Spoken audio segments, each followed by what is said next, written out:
Hey everyone, D here, and welcome to our big season 1 review of For Fans of S.H.I.E.L.D. We are diving straight into the big premiere season of Agents of S.H.I.E.L.D., talking all things how it came about, how the characters evolved, our favorite moments, the little drops of hints of future stories they set along the way. It's going to be a big time.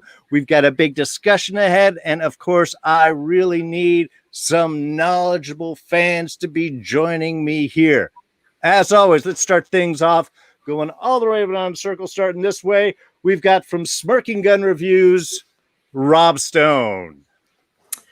What is up, everybody? This was a lot of work in the making. We weren't messing around when we announced this. We were announcing this, I think, before we were even over with season 7. So this is a real labor of love for all of us. This and for all of you guys that still watch this show, support the show, and want to continue to talk about it. We've got some real, fun conversations to be had here, and I'm gonna just so we can get to it. Gonna tell you about this guy down here, Mr. Don Willie. Hey, listen, absolutely glad to be here with my other 3 agents. This was a crazy season, and we have a lot to talk about. And, I guess we're going to be taking a lot more time than we usually do to talk about all these 22 episodes. But, Madam Shoemaker. Hey, glad to be here. Thank you for inviting me to join your awesome agents team. For sure. Your ragtag team. And I'm just bringing my love of all things Agents of S.H.I.E.L.D. and my love of Coulson to the table. So I'll have all the fun quotes.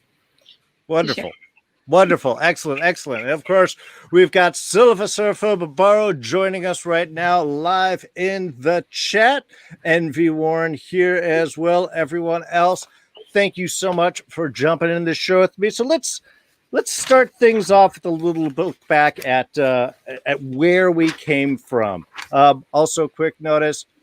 You may notice a little bit of a different look tonight. I've got a lot of reading. I've got a lot of notes. We got a lot of stuff to go into, and it's really hard for me to do this at this point without having my glasses on. So this is me being me. All right, everyone. So Agents of S.H.I.E.L.D.'s origins go all the way back to the beginning of the MCU when actor Clark Gregg was cast in a small supporting role as Agent Phil Coulson with the Strategic Homeland Intervention Enforcement and Logistics Division in 2008's Iron Man.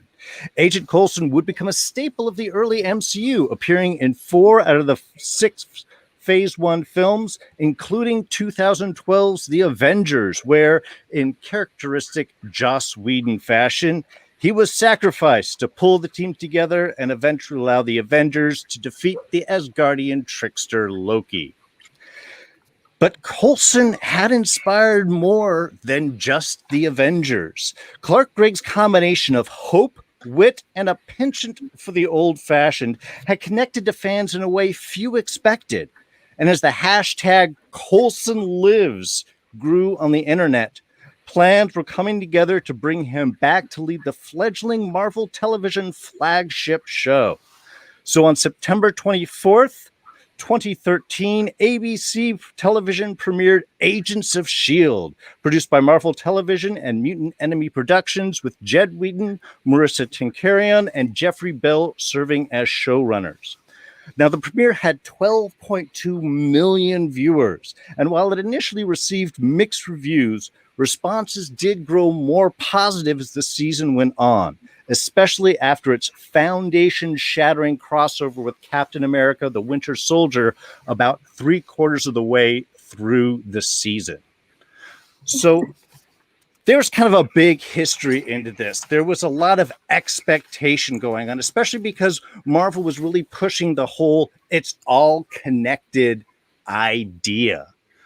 So when this television show comes on promising to connect in with the movies, there was a lot of expectation on really where this was going to go. I think there was a lot of a weight sort of thrown initially, and it was a little tough, I think, for this show because, as we found out later on, it was a bit hampered even coming out of the gate with the very limited abilities of the stories that it could tell and the enemies that it could even mention because of these big movie secret developments that were coming up. So with all that in mind, I sort of wanted to get an idea from everyone.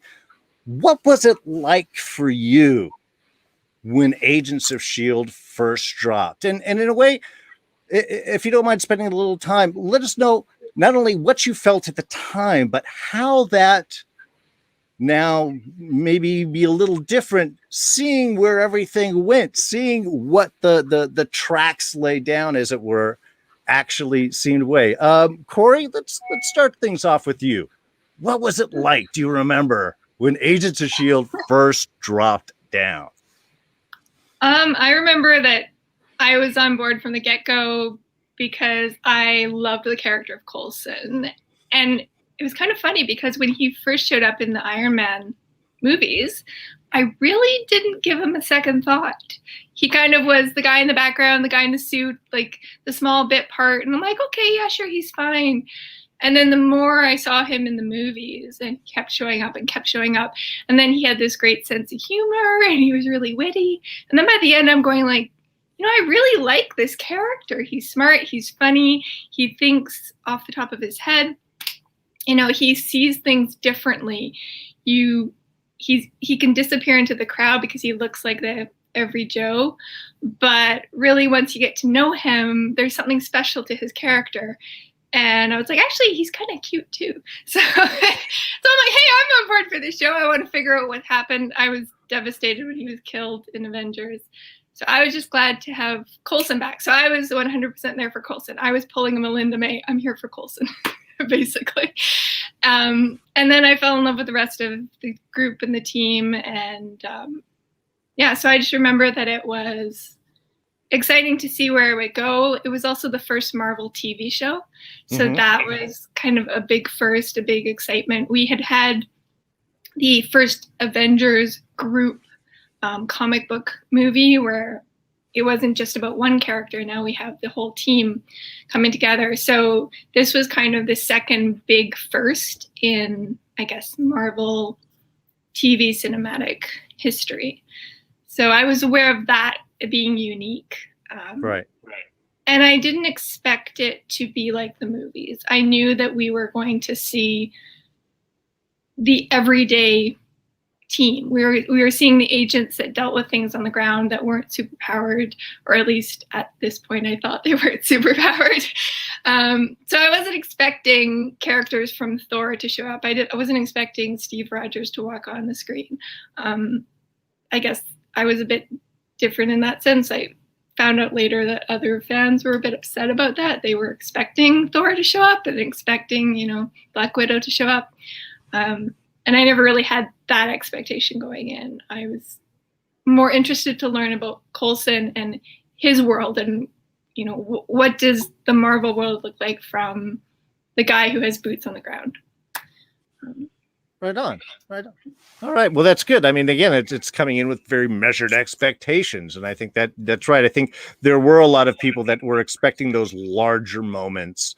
And certainly much of the even first part of the season was peppered with a lot of Avengers references just to sort of remind everyone. Don, what about you? What do you remember from when season one sort of first dropped? So for one, I remember New York Comic Con that year. I didn't get to actually see, because they had the premiere episode there, and I didn't get to see it. I just remember seeing the video on YouTube afterwards, all people talking about it, and they went a little along with "Don't Touch Lola." Like they had too many people, with the "Don't Touch Lola" afterwards. I'm like, okay, there's no reason why they should have edited 30 people saying "Don't touch Lola" one after the other, right? Obviously, with the with the way that it was marketed, it didn't necessarily give away too many clues as to what it was going to do, other than the fact that we were getting Coulson, and Coulson was going to have a team. So we first see the man who would become Deathlock, August Richards.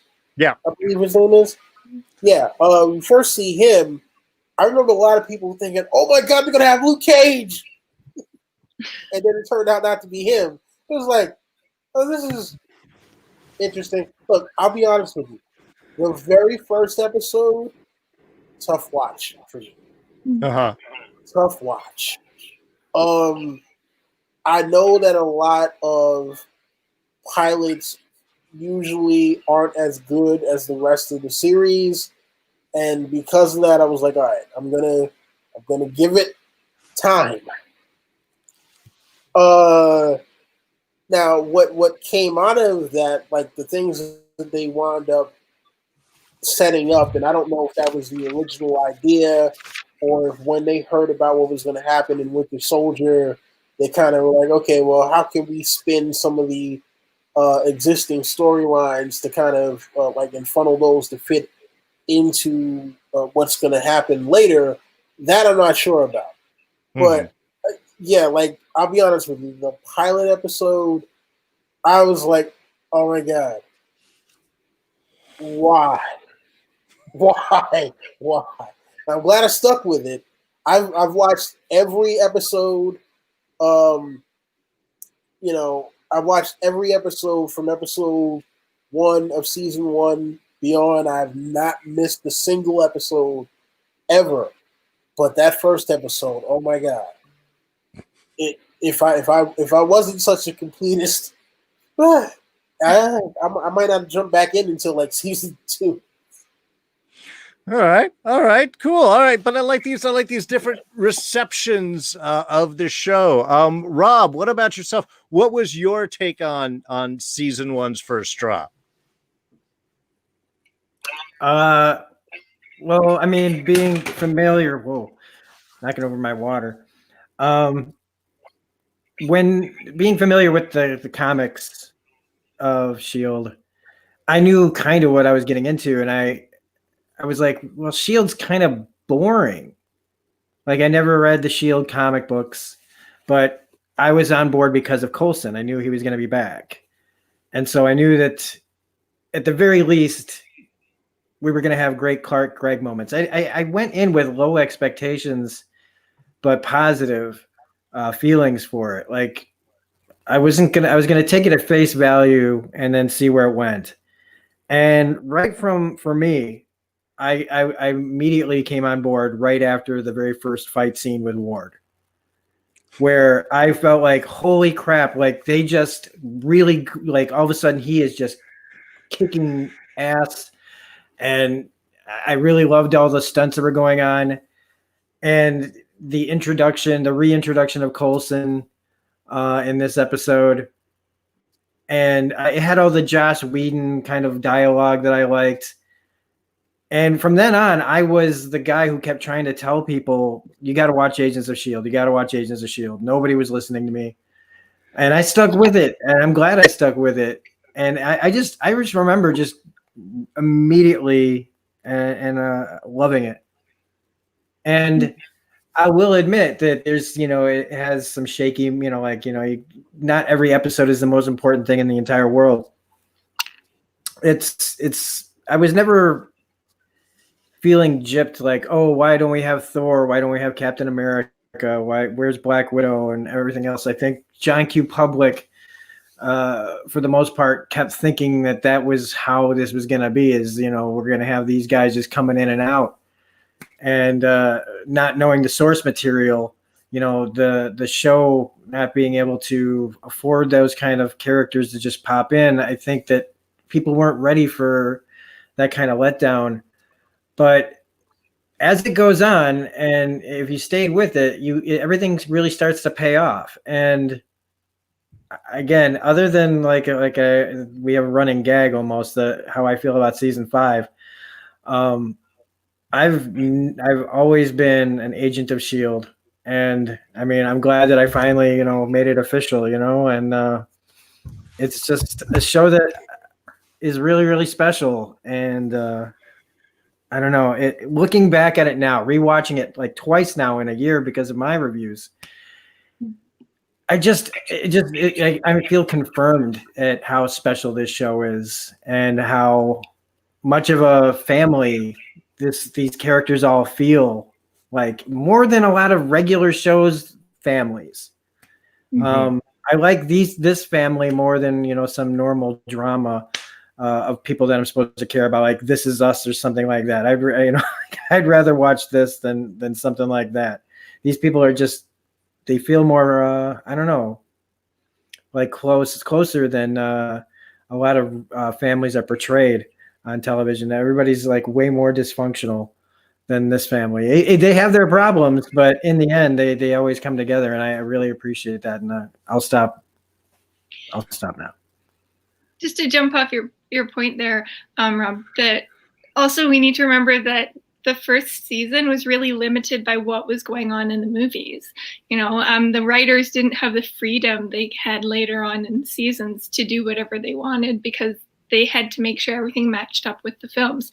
So they couldn't jump into the Hydra arc until the Hydra arc was revealed in the films with the Captain America Winter Soldier. And then Agents of S.H.I.E.L.D. could go wild with that. So in a sense, I feel like they were kind of given the short end of the stick for this first season because I'm sure they wanted to do a lot, but they were limited with the characters they could use because they had to stay on the TV screen, on the small screen, instead of the cinematic screen. And they were being told, you can't do this storyline or we can't discuss this topic until movie X, Y, or Z comes out. So I feel like if you're aware of that, it adds a bit more to the first season. Well, I think the other part of the pilot that I really dug was being a fan of the Whedonverse. When J. August Richards shows up as Mike Peterson, that just was another really thing that just, I knew I was watching not just a Marvel show, but a Whedonverse show. Mm-hmm. And seeing him and not knowing who he was going to be until a little bit later, I didn't care about that. All I cared about, like, really was the writing, the fact that it felt like a Joss Whedon show, and we had Coulson back, and we also got like Maria Hill back for a second, and the action was there, and I've tried to watch this with a more critical eye, the first episode, because of, especially after what Don had said before we even, when we were first discussing doing this, I really wanted to pick it apart. And while I'll go like, yeah, maybe I wish that J. August Richards would have been Luke Cage or something, or they had like set up things like Sky at first. I wasn't sure about, I'll be honest, that kind of thing. But other than that, I still just go, man, no, I can't. Every time I watch it, I just go, no, I love it. I just love it. Well, I think you guys are hitting. Yeah. Go ahead, Corrie. I was going to say also the stunts. I mean, I know that Rob mentioned that he loved the fight scenes. I mean, like, they came out of the gate just gunning it. And I know that Ming-Na Wen has mentioned on her Twitter often, like, she's posted about her stunt double and just how amazing the stunt team was for Agents of S.H.I.E.L.D. and the fact that, they had to learn choreography sometimes the day that they were filming. And so I just, props to the stunt team, because, there's no like award for best stunts. Like, there's no Academy Award for stunt team, which there should be, because come on, it's not. SAG Awards are finally doing it, so it is starting. Yeah, agreed. And then I guess just to jump off of you on the rewatch, the thing that I was so surprised with rewatching season 1, and especially the first episode, is it's like watching baby Sky and like baby Fitzsimmons and baby Fitz. I'm like, oh my word, look how far they've come. Like, I forgot where they were at the beginning, and Sky totally having her freak out moment of like, oh my word, you're a superhero, but like that's so cool, but I'm totally not a stalker. Like, it was so funny because knowing, X amount of seasons down the road, she's gonna have superpowers and be a superhero herself. It was just so funny to see how far they've come and really how green they were in that first episode. Like, Sky wasn't joking when she asked them, is this like the first mission you guys have ever done together? And Simmons going, no, it's our second. just realizing how much of a risk Phil took with this team, because they were really so green, and Melinda's sort of, I guess, protests of, you've brought all these people onto our team who have no experience, no training. Fitzsimmons aren't even ready for being on a mission in the field. So that was just a fun surprise. I had forgotten how green they were, and knowing that Melinda actually put this team together, that it wasn't Phil. Phil thinks he did, but really it was Melinda setting everything up. That changes the whole perspective as well. Of anyway, I just thought that was really neat to see again. Well, I think, but that hits on but both of you guys are hitting on kind of the I think the kind of exciting thing about jumping back into it, because I mean, I'm kind of in the middle there with everyone. I was, I love the movies. I really was excited that Clark Gregg was coming back as Phil Coulson. And I agree. The opening episode, the pilot, was a little rough to watch. Don, you're on the money there. And I think, I don't know if it was the expectations of where the special effects going to be, where are the storylines, who are these people that we're going to be dealing with. I think there was sort of that mixed expectation that ran with it, at least the beginning part of the episode. But again, like you, Rob, once it started going, I was excited and interested on each one. Sure, there were what we would call filler episodes, and there did seem to be their monster of the week approach, but the characters were interesting, and I wanted to see where things were going. And again, as the season built, the storyline built and things got bigger and larger, and of course that really carried us on up until Turn, which was, the greatest movie crossover that ever existed. But looking back from my end of looking back at these, one of the more interesting things, what I found really so fascinating, was actually how much work they did in those early episodes. How much with their hands tied of what they could say or not say, or characters they could go in and don't go, that they started really dropping hints and character moments that they would later build on. There were moments, episode 2084 is when Calvary, May is referred to as the Calvary first, sort of drops up, and that she doesn't like that.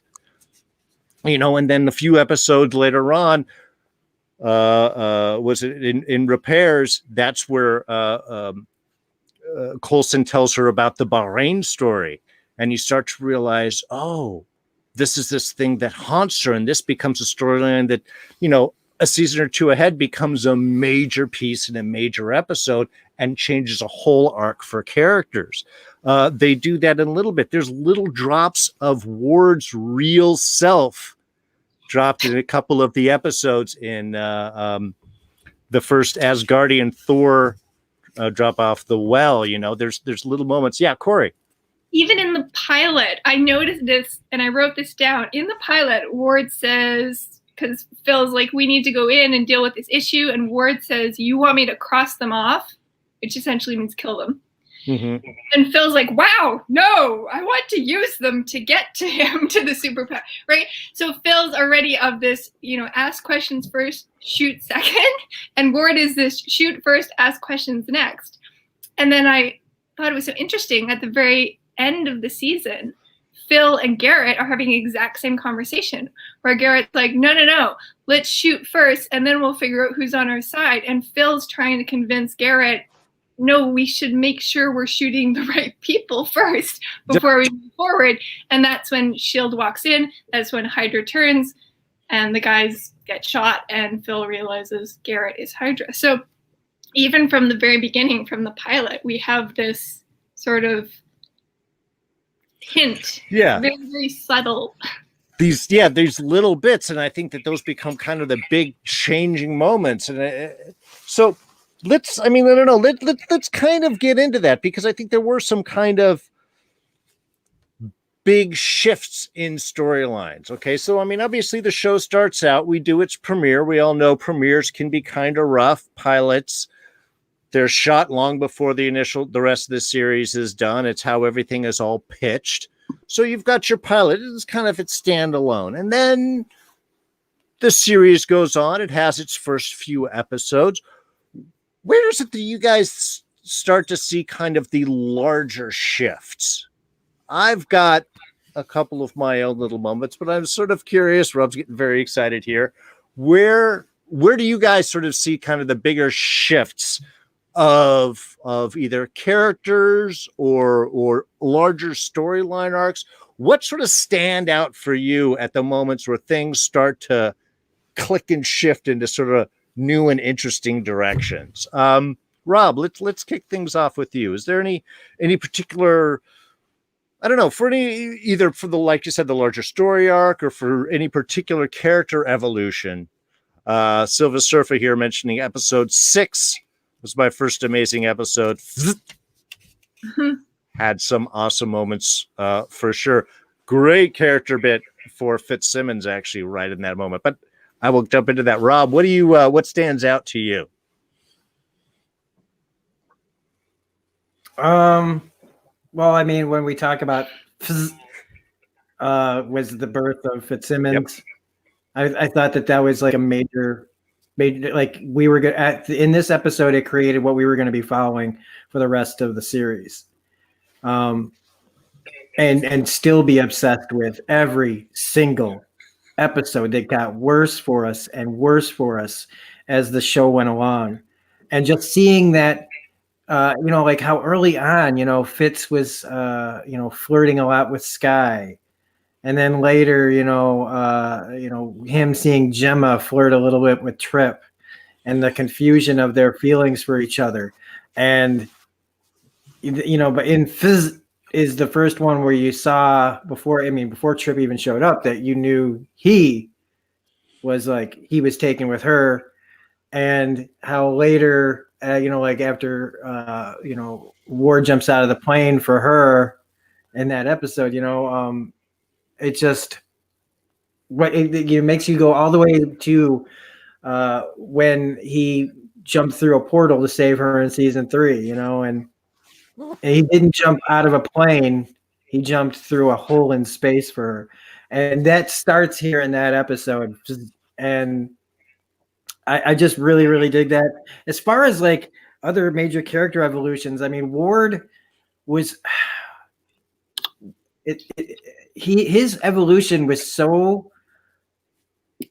well done, because you watch it now. And again, this is, like I said, this is the second time in a year I've watched this, and his ability to convince us that he's on the up and up, that he builds these relationships, right? He starts out cold, and then, you slowly get him to be this, like in the episode where him and Fitz have to go in without a escape plan.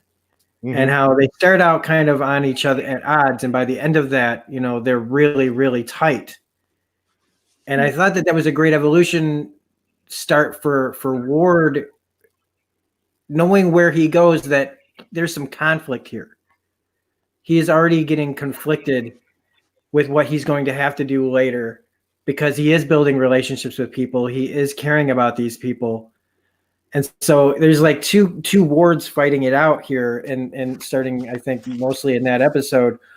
And yeah, we see the sprinkles of him change throughout. like the different lines they throw out, different little character beats that he has.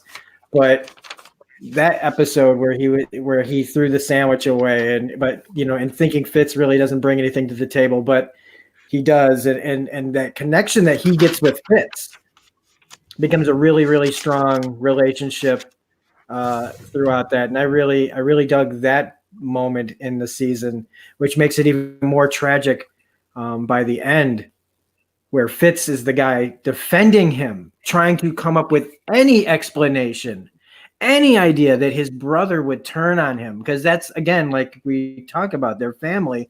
It's like his big brother finding out that he's, basically Red Skull, like if he just found out that he was Red Skull or something. I think that evolution is kind of ignored because we always focus on, oh my God, what a piece of work he was. But we also forget, like, Ward really did care up until he just couldn't let himself anymore. And that evolution, I feel like, going from cold to caring to the villain turn, started in that episode. Really hardcore, like really hard for me was that one where they go in without that backup. Mm-hmm. As far as, but I don't want to take up any more time. I'm sure everybody else has other. We'll jump back to bring up. And Rena comments on that too. She asks Ward at the end, like, did you feel anything for them? Like, how could you just turn? And Ward gives her the recipe of how he did this, and he's like, I gave everybody what they wanted. Phil wanted somebody he could fix, so I gave him Ward, the specialist, the emotionally disconnected. Sky wanted someone to believe in her, that that he becomes her SO. So he literally like gives the recipe of how he played everybody on the team and knew exactly what they were looking for. Right? I think at one point he says, like, I'm everybody's type or something similar to that. So basically he's a chameleon. Like, he can become whatever you need him to be in that moment to get the job done. And it's funny how that's very similar to Sky, because she talks about her upbringing and all these foster homes and how she's desperately trying to be whatever the family wants her to be so that she can stay. And so they're kind of the opposite or different sides of the same coin, right? Where they're desperately trying to be what they need to be for that family. But Mm-hmm. Ward's doing it because of Hydra, and Sky's doing it just because she wants to belong. Yeah. Well, I think even there, he even briefly mentions the possible conflict, because she brings up about Coulson, how he would do anything for, and isn't this somebody that, you would do something for too? And he's like, yeah, I owe him a lot, but I owe Garrett everything. So for him, it's almost just a priority list there. Don, what about you? Is there any particular areas, moments, episodes that you found sort of stood out as big shifts in that first season? I mean, well, I would say obviously when they started bringing in more well-known characters like Victoria Hand. But the biggest one for me was the introduction of John Garrett and Triplet, because you have two people who couldn't have worked closer, who were on opposite sides of the fence, and one person had absolutely no idea about it. And then once you get the whole thing that happens in turn, Gemma and Trip are in a room together, and it's like, oh, come on, man, him too, and then it turns out, no, he's actually not a Hydra agent, but, then at the end of that episode, we get the death of Victoria Hand, which I was like, oh, what are you doing? What are you doing? Still shocks me. And they're the only two upper level SHIELD agents that survived, or at least that's what Coulson says. So now Coulson is the last remaining, Yeah, so it was one of those things where I'm like, wow, obviously the tie-in to Captain America: Winter Soldier was great tie-in, and then they were able to funnel that with the whole Deathlock and Centipede projects, um, and then having Garrett be kind of the linchpin because he was the guy who set up all of those things, but then also he was the clairvoyant that we had been hearing about for so long. It was like, oh yeah, the clairvoyant sent this over. The clairvoyant told me to do this, and it was kind of like, oh man, this is kind of crazy. And then find out, I was like, no, it's just John Garrett. Like, oh, it's just John Garrett playing everybody. Like, oh my god, wow, brilliant. Absolutely brilliant. So I mean, like, look, I'll be honest with you. I tell people, anyone who wants to watch Agents of Shield, who might have a tad bit of reticence to it, start from like episode 16. Like, start from episode 16 of season 1 on, and you're fine. Because everything before that is it's kind of choppy for me as to, like, I like certain parts here versus other parts there. What question for you? I was gonna say, so you want them to start with the end of the beginning? Pretty much. Okay. All right. Couldn't let that go. Here's my question for everyone. Did anyone else notice that, like, the first half of the season, like, pretty much all of the episodes were in the daytime? Like, there wasn't anything that happened at night for like the first half of the season. Because after a while, I started noticing that. I'm like, okay, you guys are spies. All the spycraft happens at night. Why are we getting no night shots here? Why is everything happening in broad daylight? I think there's a lot of night stuff, but I mean, the beginning of the asset starts off with that kind of group shot at night on the highway. Fizzit actually begins at night with a camp shot, but you're right. I think there's a lot of day shots, but also network. Everything is very bright and flat. And I think as the season went on, they started playing with their lighting. They started drifting away and getting a little bit into less networky look and more Adventure Time look. Yeah. I mean, I don't know. I just kind of noticed that it seemed like everything was during the daytime, and maybe it's because I'm so used to, like James Bond kind of stuff, and a lot of classic spy stuff where there's a lot of things that happen at night, and so you see like so much happening during the day where it seemed like they were wide open. I'm just like, what? No, why is there a party at like 12 o'clock in the afternoon? Because Hydra's in the shadow and then comes into the light. Shield's always in the light. They needed to. I don't know. I'm reaching on that one. Corey, was there? I was thinking or Don, did you have any other kind of big? Sorry. Oh, okay. Can you repeat that? There was two people talking at once. What was your question? Okay, so I was just saying, if we were talking about shifts, and Bill Paxton's John Garrett, I say start with episode where he just shows up in episode 14, because to me, before it was the lead up to Winter Soldier. It was the, hey, my buddy's here. He's kind of a loose cannon. We get the line, from Garrett to Ward, you wouldn't believe the things I got this guy to do. Pretty much laying it right out there. After, if you watch that afterwards, exactly. He's telling everybody right then and there that they're traitors. And that's right around when Skye gets shot.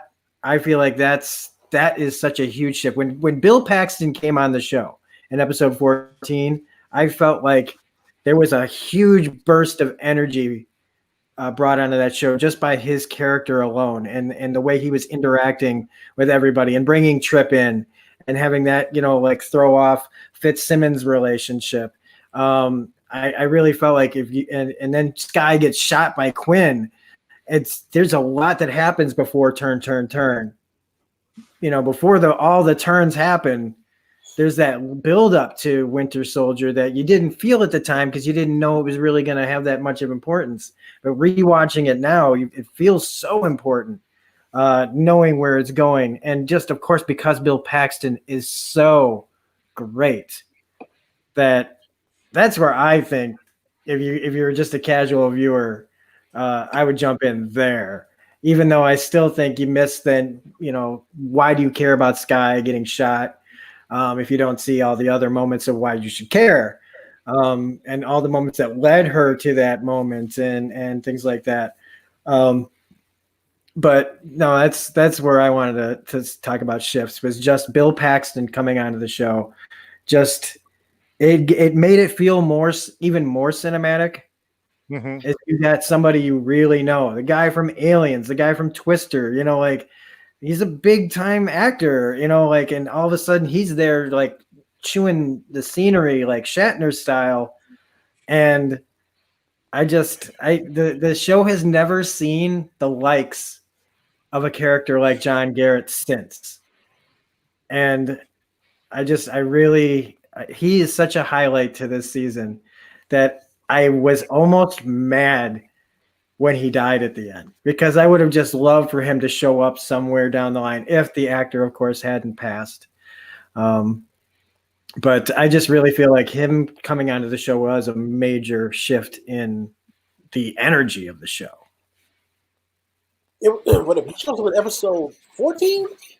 Yeah, he tops in Tahiti. Okay, for some reason, I keep on thinking Tahiti is later in the season. For some, I don't know. Listen, I binged through it on Netflix, so it's just after a while you lose count and it's kind of like, oh yeah, I remember this one. This one was awesome. So yeah, I kind of totally blanked out on which episode it was that he had first appeared in. So my bad. Oh no, and you also have the moment with Ward shooting the clairvoyant in before turn. You get Brad no, it's freaking One Flew Over the Cuckoo's Nest. Why am I not remembering his name? Is it Brad? The voice of Chucky. Somebody help me out. Lord of the Rings. Brad Dourif? Is it Brad Dourif? That's Brad Dourif. Yeah. Was that him? He didn't look totally like he was that. The guy who was sitting in the chair and he was like talking through the little. Yeah, he had the Brad Dourif eyes. That's true. Colton, and you have Ward shooting him. He's supposed to be the clairvoyant. You get this really, really talented actor, and you go, "Holy crap! Of course, that's the clairvoyant. It's that actor," because they pull that trick in so many shows where you always know who the bad guy is. Look for the biggest star in the room. And right? Did Ward really shoot him to protect Sky or Daisy, or was he shooting him because he wanted to keep Hydra quiet, the secret's quiet? So So you had all that going up, and everybody seeing just Ward straight up murder a guy in front of everybody. This is before turn, and nobody, like, the questions were starting to show there where it's like, dude, what the hell? And again, it's all this stuff and it is easy. It's very hard to sometimes keep track of the episodes, like how far in you are especially when you're binging it. But I just, once you get past that, like that's why I always say, like, oh yeah, if you want to jump in, this is where you do it, but then go back. Okay, watch there and then go back and rewatch the whole thing, and then you'll appreciate the whole, like, everything that you just watched more. It's kind of like how I felt like when I watched the first season of The Office and went, I don't know if I like this. Watch season 2 and I went, oh my God, this is hilarious. I went rewatch season 1 and suddenly appreciated it so much more. If that makes sense to anybody. Oh yeah. Like sometimes you really need to get the highlights out so that you'll appreciate some of the slower parts and the character beats more than just the highlight reel. Excellent. Corey, what about you? Were any big moments there of twisty turns that were grabbing you or stood out specifically? There were a few. Some of them were big changes, and some of them were more quiet moments that I Sure. appreciated. Oh yeah. So I did like episode 6 fits. Obviously, the Gemma jumping out the plane was like the acting for Elizabeth Henstridge in that scene was just off the charts. But I liked seeing how they became more of a family during that episode, especially how Phil reacted to Gemma jumping out of the plane. I called it like Phil goes angry dad mode, where he's like, "Don't you ever do that again!" You know, he's basically giving her a lecture. And then she has this line of like, "Are we? Oh, does that mean we can leave now?" Like, you know. So that I thought that was kind of cute because we start to see how much Phil really cares for the members of his team, that they're more than just his team. And that's one of the, I guess, kind of complaints that other SHIELD agents have with Phil, that he's too attached, he's too connected, right? Even Han says, like, no single agent is worth that. And everybody on the team says, Coulson is. Yeah. Right? So there's this sort of bond that's starting to form. The other one that I really liked, or I just remember it because it put me through so much stress and I was screaming at my television the whole episode, was the bridge, because I did not expect them, first off, to trade off. I didn't expect Deathlock to betray them, because he had, you know, we had been rooting for him from the beginning. Coulson believed in him even from the first episode of like, it's important that you're a good man. And then he's put in the predicament of, are you going to save your son, or are you going to be loyal to this SHIELD team? And of course he picks his son. And so the kind of gut-wrenching emotions that he goes through, and then the fact that he is a good person, he changes, he goes back to try to save Phil. I just remember when they took Phil and we saw him like walking down the bridge, I was like screaming at the television because I had just lost his character in Avengers and I was not going to lose him again. So I'm like, don't you dare to. So yeah, my one friend's like, Corrie, it's just a TV show. I'm like, no, it's Phil. So that was a big like turn for this show, and it also revealed the first betrayal of that season, where characters that we trust, characters that we love, we think are on our side, can turn against us without warning. And so it was kind of a foreshadowing of what was to come. The magical place in episode 11, I just liked seeing Daisy having to use her talents and her skill set without any input from SHIELD. She didn't have any help from SHIELD. Like, she was literally given like a sandwich bag and been like, yes, this is a sandwich for you, bye. And understanding that May doesn't hate her, because up until that point, May had been being so rough with her and so mean, and you thought, oh, is it May being angry with her? Is it May jealous because maybe she understands or is picking up on the fact that Ward likes Skye? Like, what's really going on here? And then you realize that May's actually helping her. Mm-hmm. What else? Yeah, and then in the hub, in the hub episode, I kept forgetting, because Phil is in charge of the team, I kept forgetting that he is an agent with field training. And so when that episode opened with him being taken by the Russians with a bag over his head, and he's joking when they're like standing there ready to pummel him to a pulp, that kind of surprised me, because I kept forgetting that he's used to being in the field. He's used to being in these kind of situations. I had gotten so used to seeing him as the leader of the team, I forgot that he could, actually throw down with the best of them. So that was kind of a bit of a shocking surprise. Yeah, and then I guess I just loved the episode with the cellist. I know it was a bit of a throwaway episode. It didn't really play in strongly with the overarching plot of the season. Mm-hmm. But I love the character. I love that we had sort of little sprinkles about her throughout the movies, and so we finally get the chance to see who she is and like who is this woman that could have captured Coulson's heart, and Right. what is it about her? And I'm still mad that he didn't tell her that he was alive. I mean, I understand, but I'm still mad because from where I'm sitting, he's making a choice for her future. He's not allowing her the dignity of her choice, Right. which is what Peggy allowed Steve to have, right? The dignity of his choice. He's like, this is my choice. I'm going to crash the plane.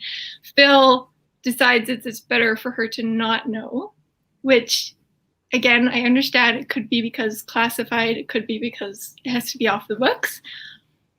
But from where I'm sitting, at least let the woman make a choice. Don't make the choice for her. So It seems fair. Bad call, Phil. Like, you know.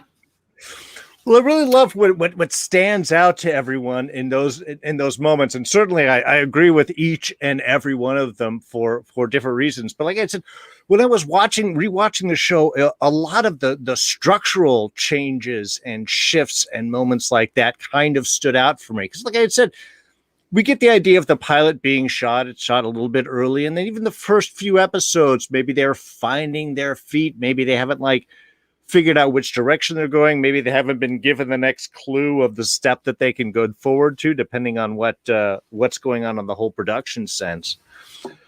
But a couple of those episodes that really kind of stood out for me on a lot of those really big shifts was episode 5, Girl in the Flower Dress. A lot of things happen in this one. First, we meet Raina. We get Sky's mystery origin story, how it all ends, and we find out that she's just got this piece of data, and it's got a shield redacted bit, and she doesn't know anything else about her, really setting up her major arc throughout this. We get the first mention of the clairvoyant in this episode. It's the first epilogue scene that we get, that they start doing after every episode when they big up the big shield thing and then commercial break, and then they have their last little scene. This is the first time that we drop that in. And in a way, I think we get the first hint of Ward's arc. There's discussion between him and Phil where they're worried about what they can do with I think it was with Sky's bit and some of the sisters. Anyway, Ward mentioned something about you can't save someone from themselves. Mm. And Phil responds as you can if you catch them early enough. Yeah. Which obviously we're talking about Sky. She's young. She can do it. But later on, when we realize they're talking about Ward as well, and whether or not he was caught early enough, obviously in this telling, it's Garrett that does. And years later, we learned that he might have been different if it was Hand that was the one that Victoria Hand that was the one that pulled him out of the jail cell as a youth. So it's like they're at this point, they've got their next big arc of storylines, and they really start dropping this. Because again, right after this is Visit, where we've got Fitzsimmons' whole arc starts to begin, and the bonding in with Ward and all of those little moments. Seed is another one that comes up, kind of a very appropriate, what is that, episode 12, right after the Magical Place, because obviously we have the season finale. Magical Place happens after that. We get all of our big Tahiti info and stuff in there. But in Seeds is our first mention of Hydra in the series. Brings it up in the speech with AIM and Centipede. Hydra's first brought up. Phil starts getting frustrated with all of the secrets that are around him. At the end, he goes off with Sky and talks about, we're going to sort out all these secrets. We're not hiding anything else. This is obviously in that idea where May lets on that she and Ward have been sleeping together, which shifts a little bit of the dynamic of the scene. And of course, this is when we find out Sky's an 084. with the whole trip down to Mexico City and her whole conference. And again, this sort of rebuilds up this moment that should have torn someone apart. And here is Skye realizing that, like we were mentioning, the theme of this series, that she never had a family, but in reality, S.H.I.E.L.D. has always been her family in the background, protecting her all this time. So again, these huge kind of shift moments. And the great thing about it in Seeds is this is the backstory. Seeds deals primarily with Donnie Gill and the weather machine at S.H.I.E.L.D. Academy and Ian Quinn farming them out. But all of this back information, all of this hefty stuff is really kind of happening in the background. And I think that that's something that, Babaro, Seeds is the Academy episode. And I think that's something that this show ends up doing super well, is using the B stories, using the background stories in these episodes to really become the main stories. I think to be the perfect example of that is Yes Men with Lady Sif, because this is our second kind of big Thor cameo reference. We get Jamie Alexander in as Lady Sif. She's going against Lorelai, big action and fight scenes and stuff. But in the background of that episode is when the Night Guns become the Icers. This is when they're preparing for all this stuff. They've got all this heavy weapons that are useful against Lorelai and such because they're developing them against Centipede. Sitwell starts to, or Phil goes up to Sitwell and is trying to look for Fury. And this is when Sitwell does the great bit. How was Tahiti? It sucked. All these kind of just great little background moments that are fully pushing the overarching story together, but is happening right behind the big flashy Lady Sif showing up. And I think there's so many of those episodes that seem like the filler episodes that are actually used to set up all of these moments and scenes and storylines in the next few episodes coming up. Also, the fact that Centipede, they reference Dr. Erskine, who is the doctor that worked on the Captain America Super Soldier Serum, I believe. Mm-hmm. So that was kind of a neat little. So basically, the Centipede soldiers, I think I wrote down, I'm like, they're Steve Rogers, but angry and turning into the Hulk, basically. Like, they're just out of control. I forgot to mention one of the episodes that I liked that had a change in it or a theme was episode 13, Tracks. Yes. I really like that because we start to see how much May really cares for Coulson. And there's like this parallel scene where Simmons gets shot with a night gun, and you see Fitz run over and he checks her pulse, and he kind of goes like does this like, oh, she's okay. And then we have May falling off or jumping off or being shot off of the train, and she sees Phil laying there with it's not Mac. It's I can't remember off the top of my head, but she runs over and does the same thing. She checks his pulse, and there's this kind of like, okay, he's okay.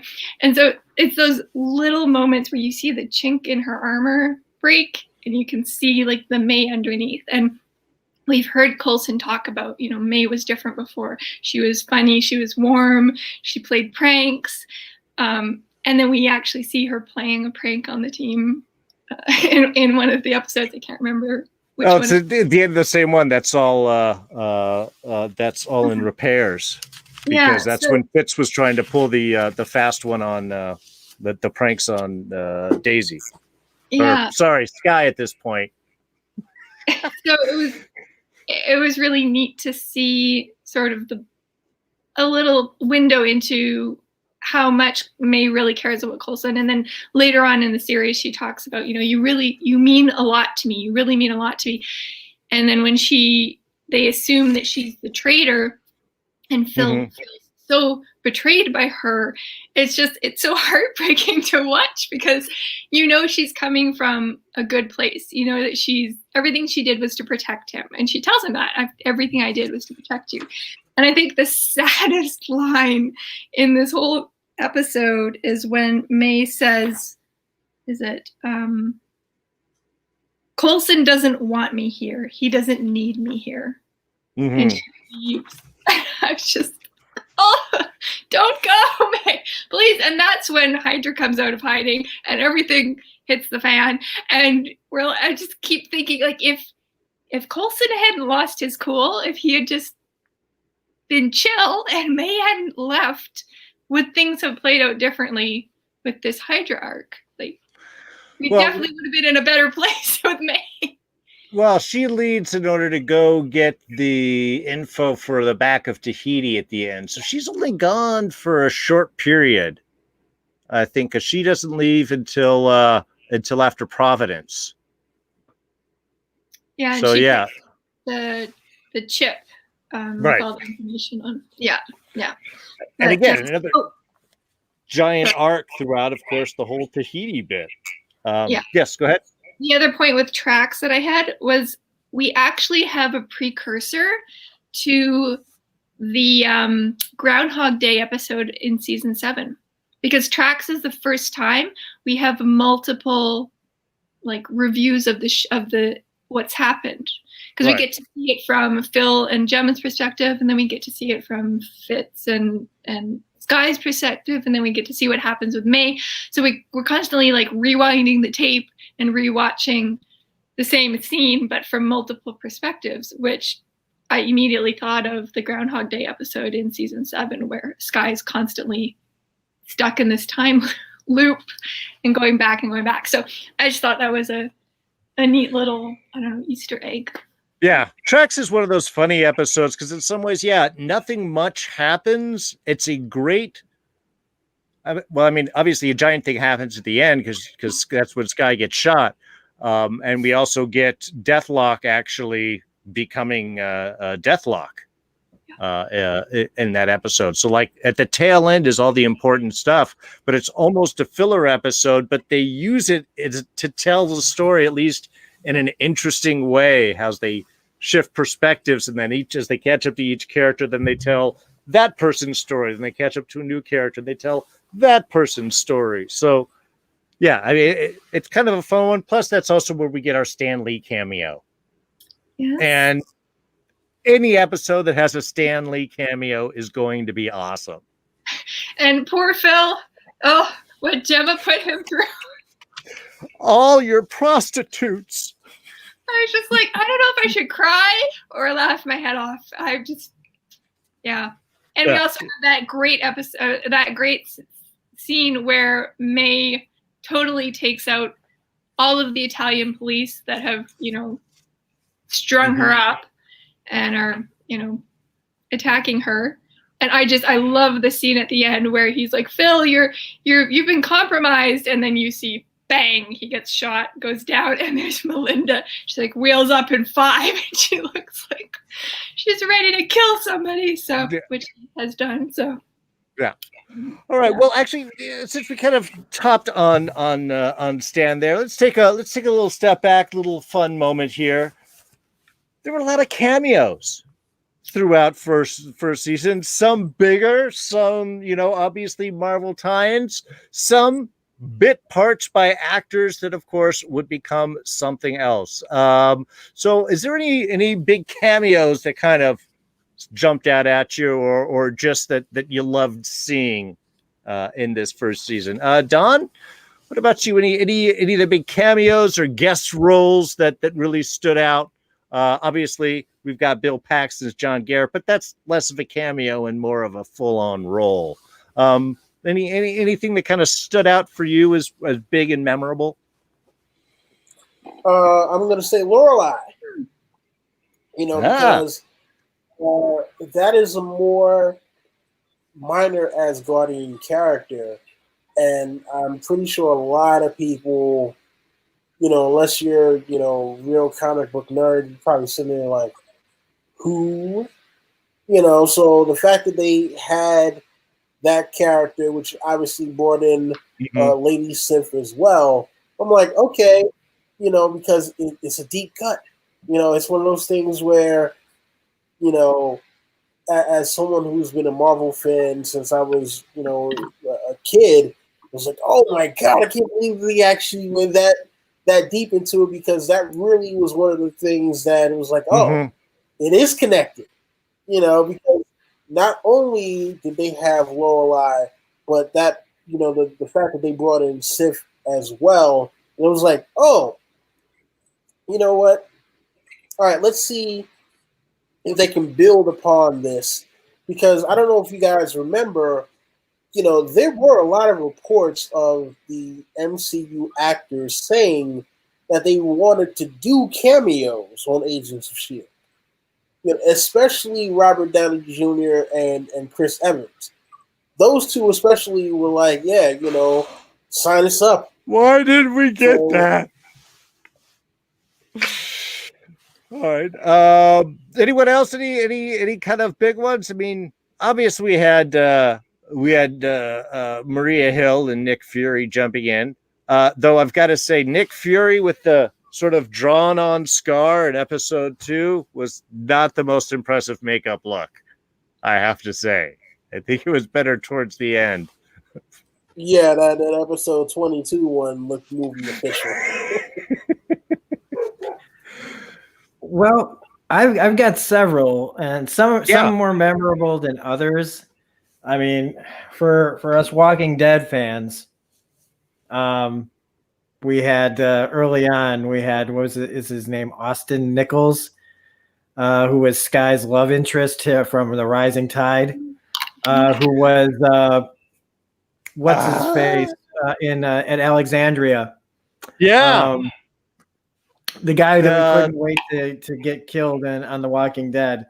Right, the mayor's kid. That's right. Yeah. Oh, I totally forgot about him. Yeah. Also, a real standout for me was Peter Mcnichol as the Asgardian. When they find the staff, because I mean, come on, who would have thought that the guy from Ally McBeal, right, was going to be an Asgardian? And he's just so like, until he throws somebody around, all of a sudden he's like super strong. It's like it's the toughest character this guy's ever played, and he still looks like a college professor.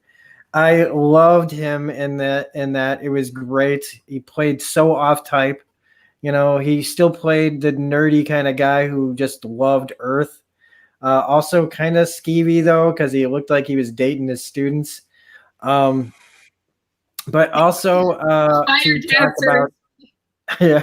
to talk about the cellist, another Whedonverse actress, Amy Acker.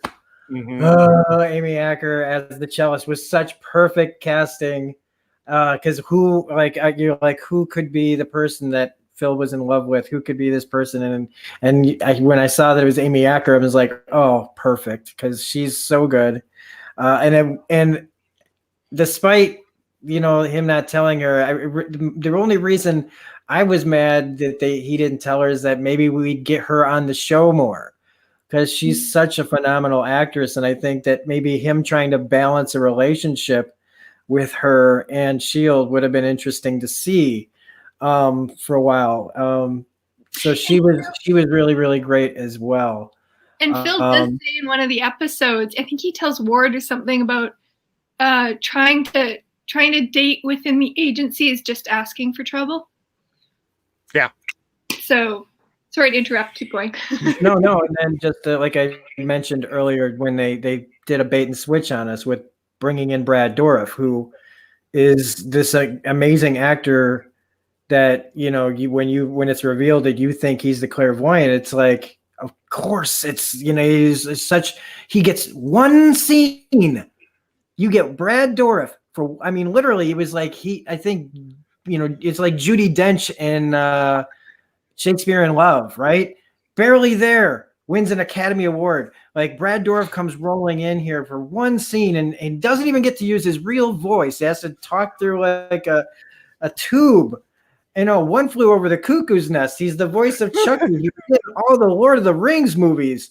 And then they make us believe that he's this all powerful guy, because of course he is. It's Brad Dourif, and just that brilliant casting. That is just brilliant casting, because even it really made you look away that it could be anybody else until they started slipping up a little bit later. So not some cameos are great because of fan service. Some cameos are great because it's just so good to trick the audience into thinking one thing, and completely then when you pull the rug out from under everybody, you're like, oh my God. And I'm sure I'm missing more, because there's plenty in this season, little character actors here and there, but Patton Oswalt as Koenig, basically the gentleman, statesman nerd of nerd culture. Basically, if you could if there was knighthood in America, he'd be knighted the nerd of America, probably. And just from the Parks and Rec filibuster that he did about Star Wars and the MCU, would give him that. And him here, I mean, his character gets more to do as the series goes on, but this is his first real bit, and his earnestness that he always brings to everything. His scene where he's interrogating everybody, especially Ward, and he pulls the gun out on Ward, like, I'm gonna need a better answer than that, buddy. And I mean, he's funny just and serious guy at the same time. He has all the power. And he's taken it from Ward in this one situation. I just love it. Oh, he was so fantastic. Corey, do you get any standout moments there that or people that stand out for you? I think you've taken all the good ones. I have a few, or I'll add to a few that have already been mentioned. And you talked about the Asgardian, who's just looks like an average person. I love that even the agents of S.H.I.E.L.D. fall into the trap of, do you know Thor? And he's like, yeah, Thor, Prince of Asgard. No, I don't know Thor. They're not even thinking. They're just assuming because he's an Asgardian, he knows Thor. And he's like a mason or something. He had some menial job that he did. Yeah. And he's like, why would I live in Asgard? Come to Earth. I can be literally a god here. Plus, the fire dancing girls were kind of distracting. And so he's just, his interests are so basic level, So I thought that was kind of fun. General Talbot showing up. Oh, yes. Fun. I love to hate him. He's like an annoying character, but I also love him, but he's so annoying. And my main question in some of the final episodes, when he shows up at Phil's secret base, I'm like, they're in Canada. How did they get jurisdiction to just walk in here with the U.S. Army? I'm like, okay, can someone please explain that to me? Better international relations then. Yeah. I guess. Because S.H.I.E.L.D. has a secret base in Canada, so I don't know. They're working with CSIS, I guess. I loved that Hill was involved in some of the episodes, and it was a cameo, but you didn't see her. But Hill was on the phone talking to Pepper when May shows up, and she's like, "Hold on, Pepper, I gotta call you back." And they're talking about the man thing. Courtroom debates. It's like, what is a man thing? She's like, it's like being back in kindergarten again, and she's so frustrated with the legality and the red tape. I like seeing Hand. I like seeing Blake. We never really got a final answer on Blake's character. His back is broken. The last time we see him, I think, is in the next season. I'm not sure. I have to review it. That two or three, he pops back up in Watch Dogs. Yeah. Yeah, he's working with the Watch Dogs, and then he's just gone. And that's one of those loose ends that was never tied up in the season. So were they going to make him a villain character? We don't really know. It was great to see Fury.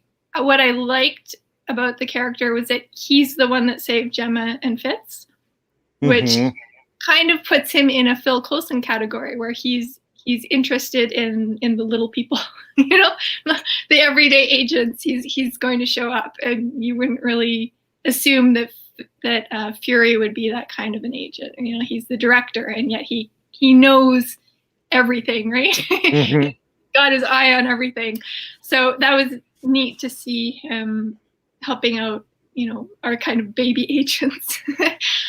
And then the cellist, just having the cellist there was nice to put a face to a name, and also to see who she was running from. Like, what kind of a person would be dangerous enough to get Phil to step in hero role? Because basically it's like Phil's Captain America hero sort of episode, where we get to find out,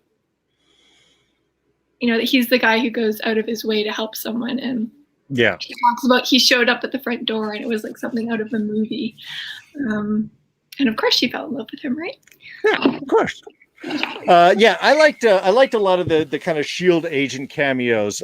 Blake Titus Willower, who was always awesome, of course, showing up in one of the first one shots that Marvel did. So that's kind of a nice, you know, connective universe there. Of course, we got Agent Sitwell showing up a few times. One, of course, very interestingly, when he asks was it Coulson is looking for Fury, and he asks, "Is there anything else that you want to tell me? Is there anything else I should know?"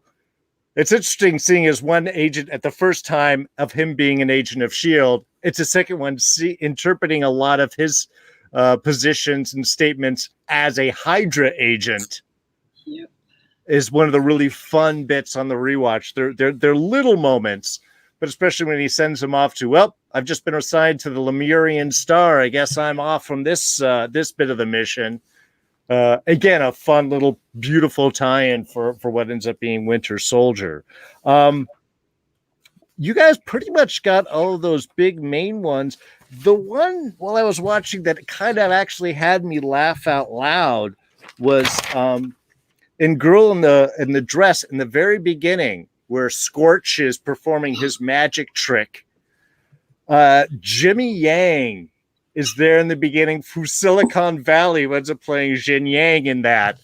I loved it's a small bit. He's got like 2 lines and he goes off. It's the perfect cameo of an actor that becomes something else later on. I was kind of hoping to find a few more of those. Not really that many, because again, you're right, Rob, as a Whedonverse, you get these just appearances of Joss Whedon actors, you know, that sort of just get sort of floated through, which are always awesome. They gave him Speaking a name. of, Or Phil's like, oh, they gave him a name. Yeah.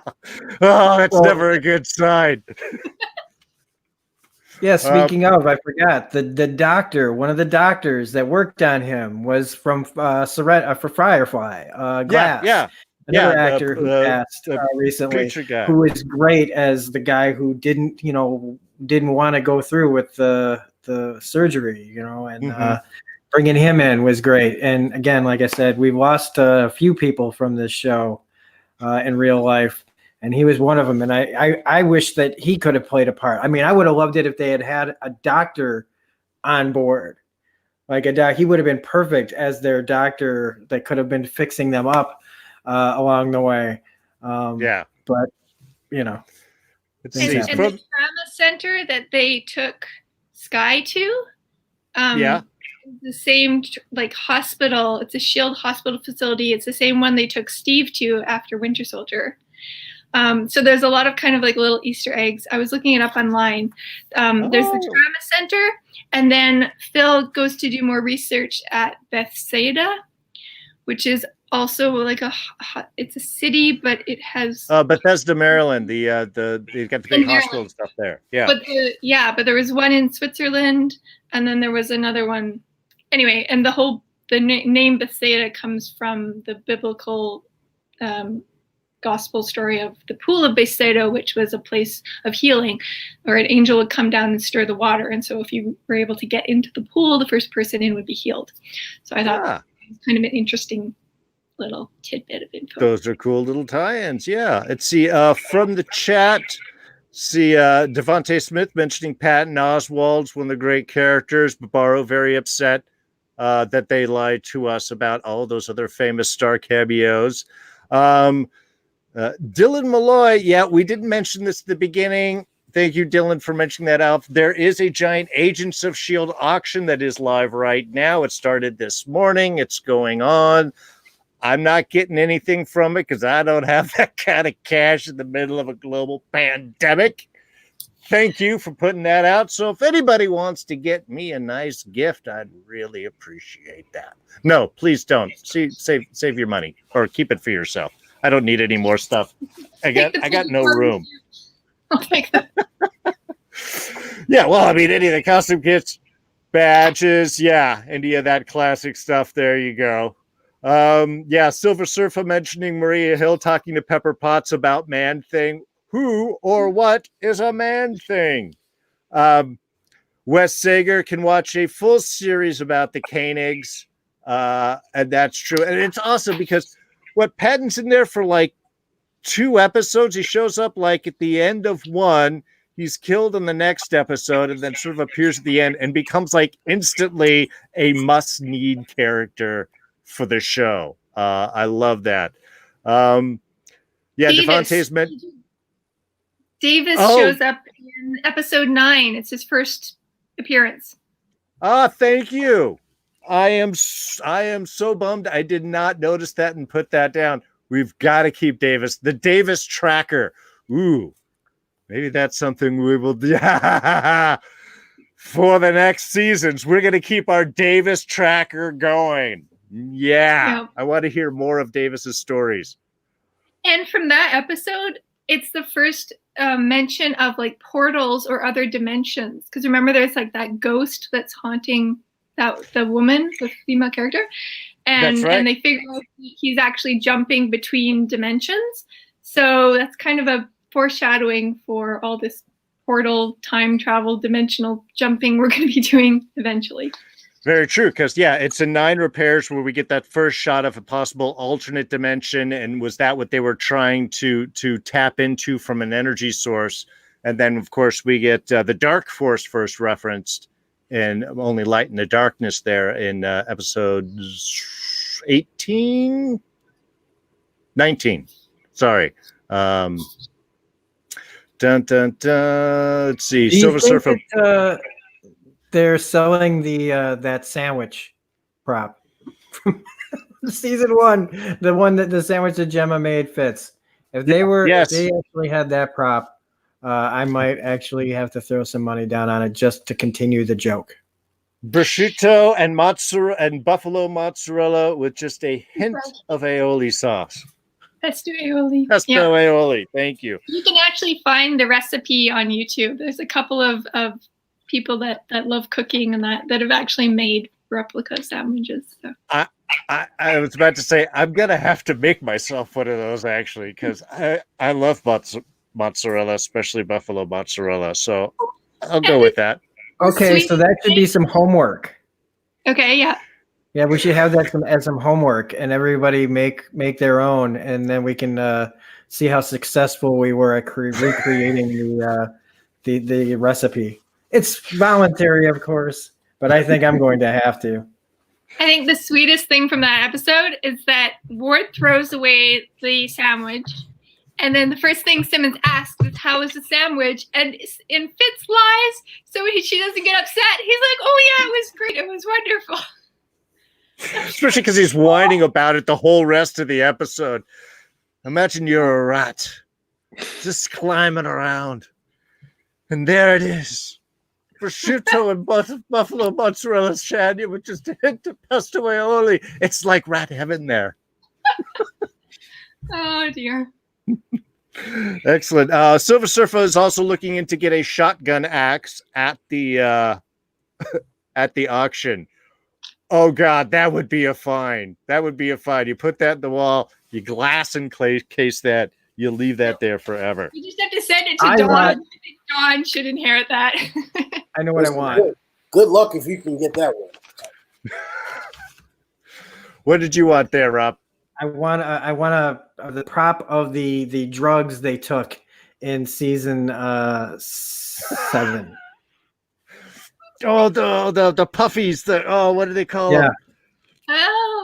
I thought Yes. you were talking about the next episode or the next Fear and season. Loathing on the Planet of Kitson drugs. Yes. I want those. Those would be awesome. Those would be awesome. Okay. Well, like I said, I've got a lot of notes, but I think we've hit a lot of things. Some of the stuff that was, say, some of the drop storylines. Now, I honestly think 3 is kind of like the king on some of those areas, at least some of the big ones for me. Blake was one that Devante had just mentioned right in here. Oh, Barbaro wants Hive's coat. Ooh, that was a cool looking coat. I think the biggest drop storyline that I can remember, really, and there weren't that many, is the Gravitonium, which gets set up a lot in this, and then just disappear. Thankfully, picked back up and all the way up in season 5.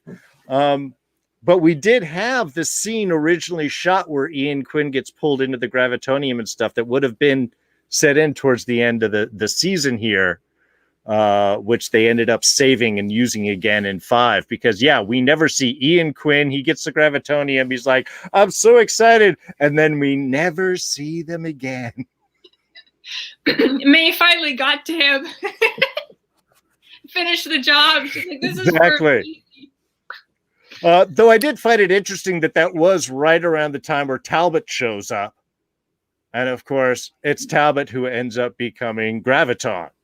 So it's kind of fun. I don't think they meant it at this time, but it is a fun return all the way up at the end that they are able to do.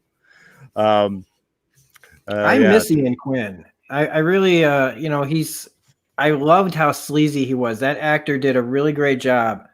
I really wish that, as far as, if you want to talk about dropped arcs, Gravitonium, but dropped characters, like you said, he disappears. That's it. When there's really no reason to not see him again. He's the kind of guy he's the bad penny, that would always show up to, you could always have a reason for a slimy kind of millionaire who deals in controversial weapons and technology to show up. Even if they had somehow been able to work that into an AIM storyline, which I wish they would have gotten into, because Ian Quinn was fantastic. when the moment that he got his hands dirty and shot Sky, elevated him from just being the guy who talks and he's the guy, he's the Don Draper, he's the guy that comes in and sells you on something. And shady, he doesn't do anything, and then he does that and he elevates it and he gets even deeper in than with later on with John Garrett, and then boom, poof, he just disappears. And it's it's funny what Corrie says, it may got to him, but he's like Krychek for me, on the X-Files. He just keeps popping up and you hate him, but you can't, you love to hate him. And I feel like one of the things that this show really could have used a little bit more is keeping some of those villains around, like a comic book does. The villains go away and then they come back with an even bigger scheme later on, or something like that, or some kind of revenge kick for Quinn. I had everything until S.H.I.E.L.D. showed up, something like that. But like a Justin Hammer type arc, yeah, because we brought back all the freaking the guys at the end, the Maliks. We dealt with all the Maliks again, and we even brought a Malik back from the dead so we could deal with another Malik. Also, Corrie, I know Corrie had a bunch of favorite lines that she had written down, and one of my favorites was in the finale where Bill Paxton says, "This is like a old time wrestling match. It's the first time there's 4 dead guys." 4 dead guys in a match or something like that. I just love that line. But you, Phil, and I, we're blood brothers. Fury's like, you didn't tell me he went this crazy. Hey, the power's all on this side of the room. You keep thinking that. Well, that sounds like a perfect transition right there. What are some of the favorite quotes, moments, evolutions, those types of things? Why don't you guys go ahead and share? What do you got written down there for your quotes? I've got a few I can dig out here myself. I'm just gonna say a character I'd like that was dropped, kind of, was Amador.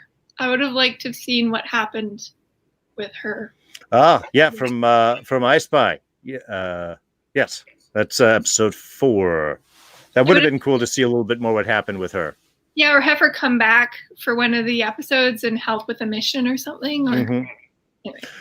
Well, yeah, I think that was one thing. While they did end up kind of accessing later on, especially some really cool, great characters and Marvel deep dives, one of the problems they did have is they didn't have a lot of recurring villains. They kept killing their villains every season or so, which especially we'll get in next season with Whitehall was a really bummer to me. But yeah, any of those quotes, thoughts, moments? Yeah, when they were first trying to, like, when Sky was trying to ask Coulson about some ideas outside the box, and he just says so straight, "I live outside the box," and she says she the way he says it kind of like takes her back, like, okay, that's nice. Like, he really and his speech after everything goes down, and they're out there in the winter, and they're trying to find the secret base. And This him means telling everybody, this means something, this has to mean something, is one of the best moments of Phil just telling, trying to keep everybody together. And that shield, what we're doing still means something. Our badge, just as he's about to throw, when he throws the badge and it gets shot, which is a great way to end the speech. God, Clark Gregg. Yeah, the world needs us. Hydra is out there. We cannot let them win. We cannot let them define us. Do you understand that? We are not agents of nothing. We are agents of S.H.I.E.L.D. And that still carries weight. That has to carry weight. After everything we've been through, that carries weight. You can just see everyone going, is he cracking? Even him afterwards is like, I'm sorry. I kind of lost it there. Sorry, continue, Rob. I had it printed out right here. So. No, that's okay. Everybody else have a turn. Well, one favorite that I have, and this is going to sound crazy because it is a Hydra moment, and that is Grant Ward when he chases Fitz and Simmons into that I'm not sure what you would call it. I guess like a cargo bunker or whatever. Yeah. And there's the flashback with him and his last day of his wilderness training before he goes into S.H.I.E.L.D. Academy. And, you have Fitz and Simmons saying, "No, Ward, don't do this. Just turn around. Come on, look at us. Come on, look at us." And he's like, "Come on, you can't tell me you don't care." And it's like, that's the problem. I do care. And it's a weakness. He just presses the button. You just see. Yeah. Oh man. Gets me every time. Because not only do you feel terrible for Fitz and Simmons, but also it's like, look at how broken Ward is to the point where it's like, he absolutely knows that this is wrong, and he can't stop himself. He just can't. And after all the time when Fitz was like, "Dude, no, there's no way possible that you are the person that they are. There's no way that you are the person that they've been saying you are." Because Ward is our friend. He was like, "Come on, we're friends. We share laughs together." Oh yeah. My God, yeah, man.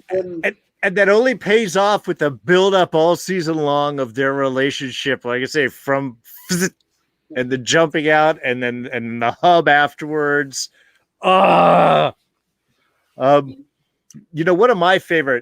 One of my favorite lines is actually in Turn is Gemma's, and it means so much because of the art. It defines her arc through this season. And it starts when the hub, when she first tries to lie to Sitwell, totally stumbles and ends up shooting him in the chest with a night gun.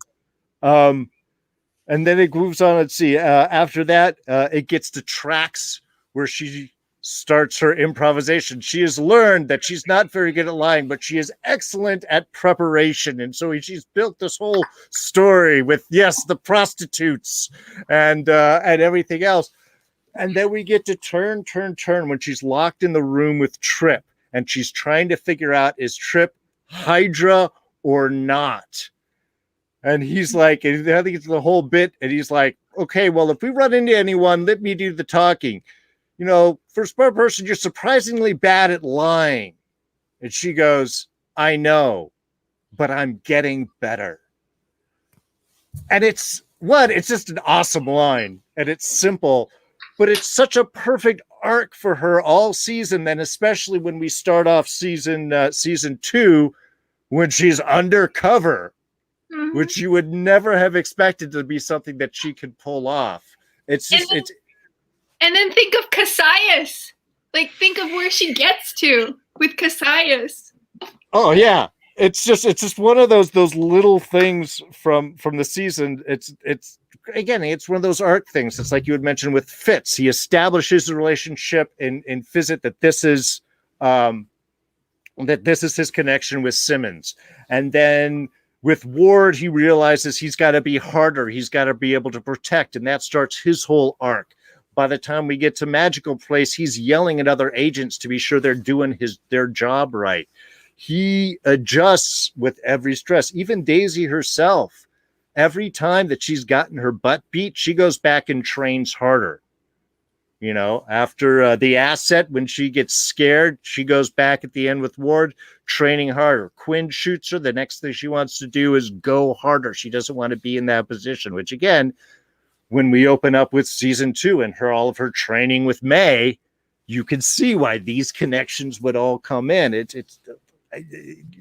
I'm sorry, I'm googing here. I'm googing with writing styles and awesome stuff.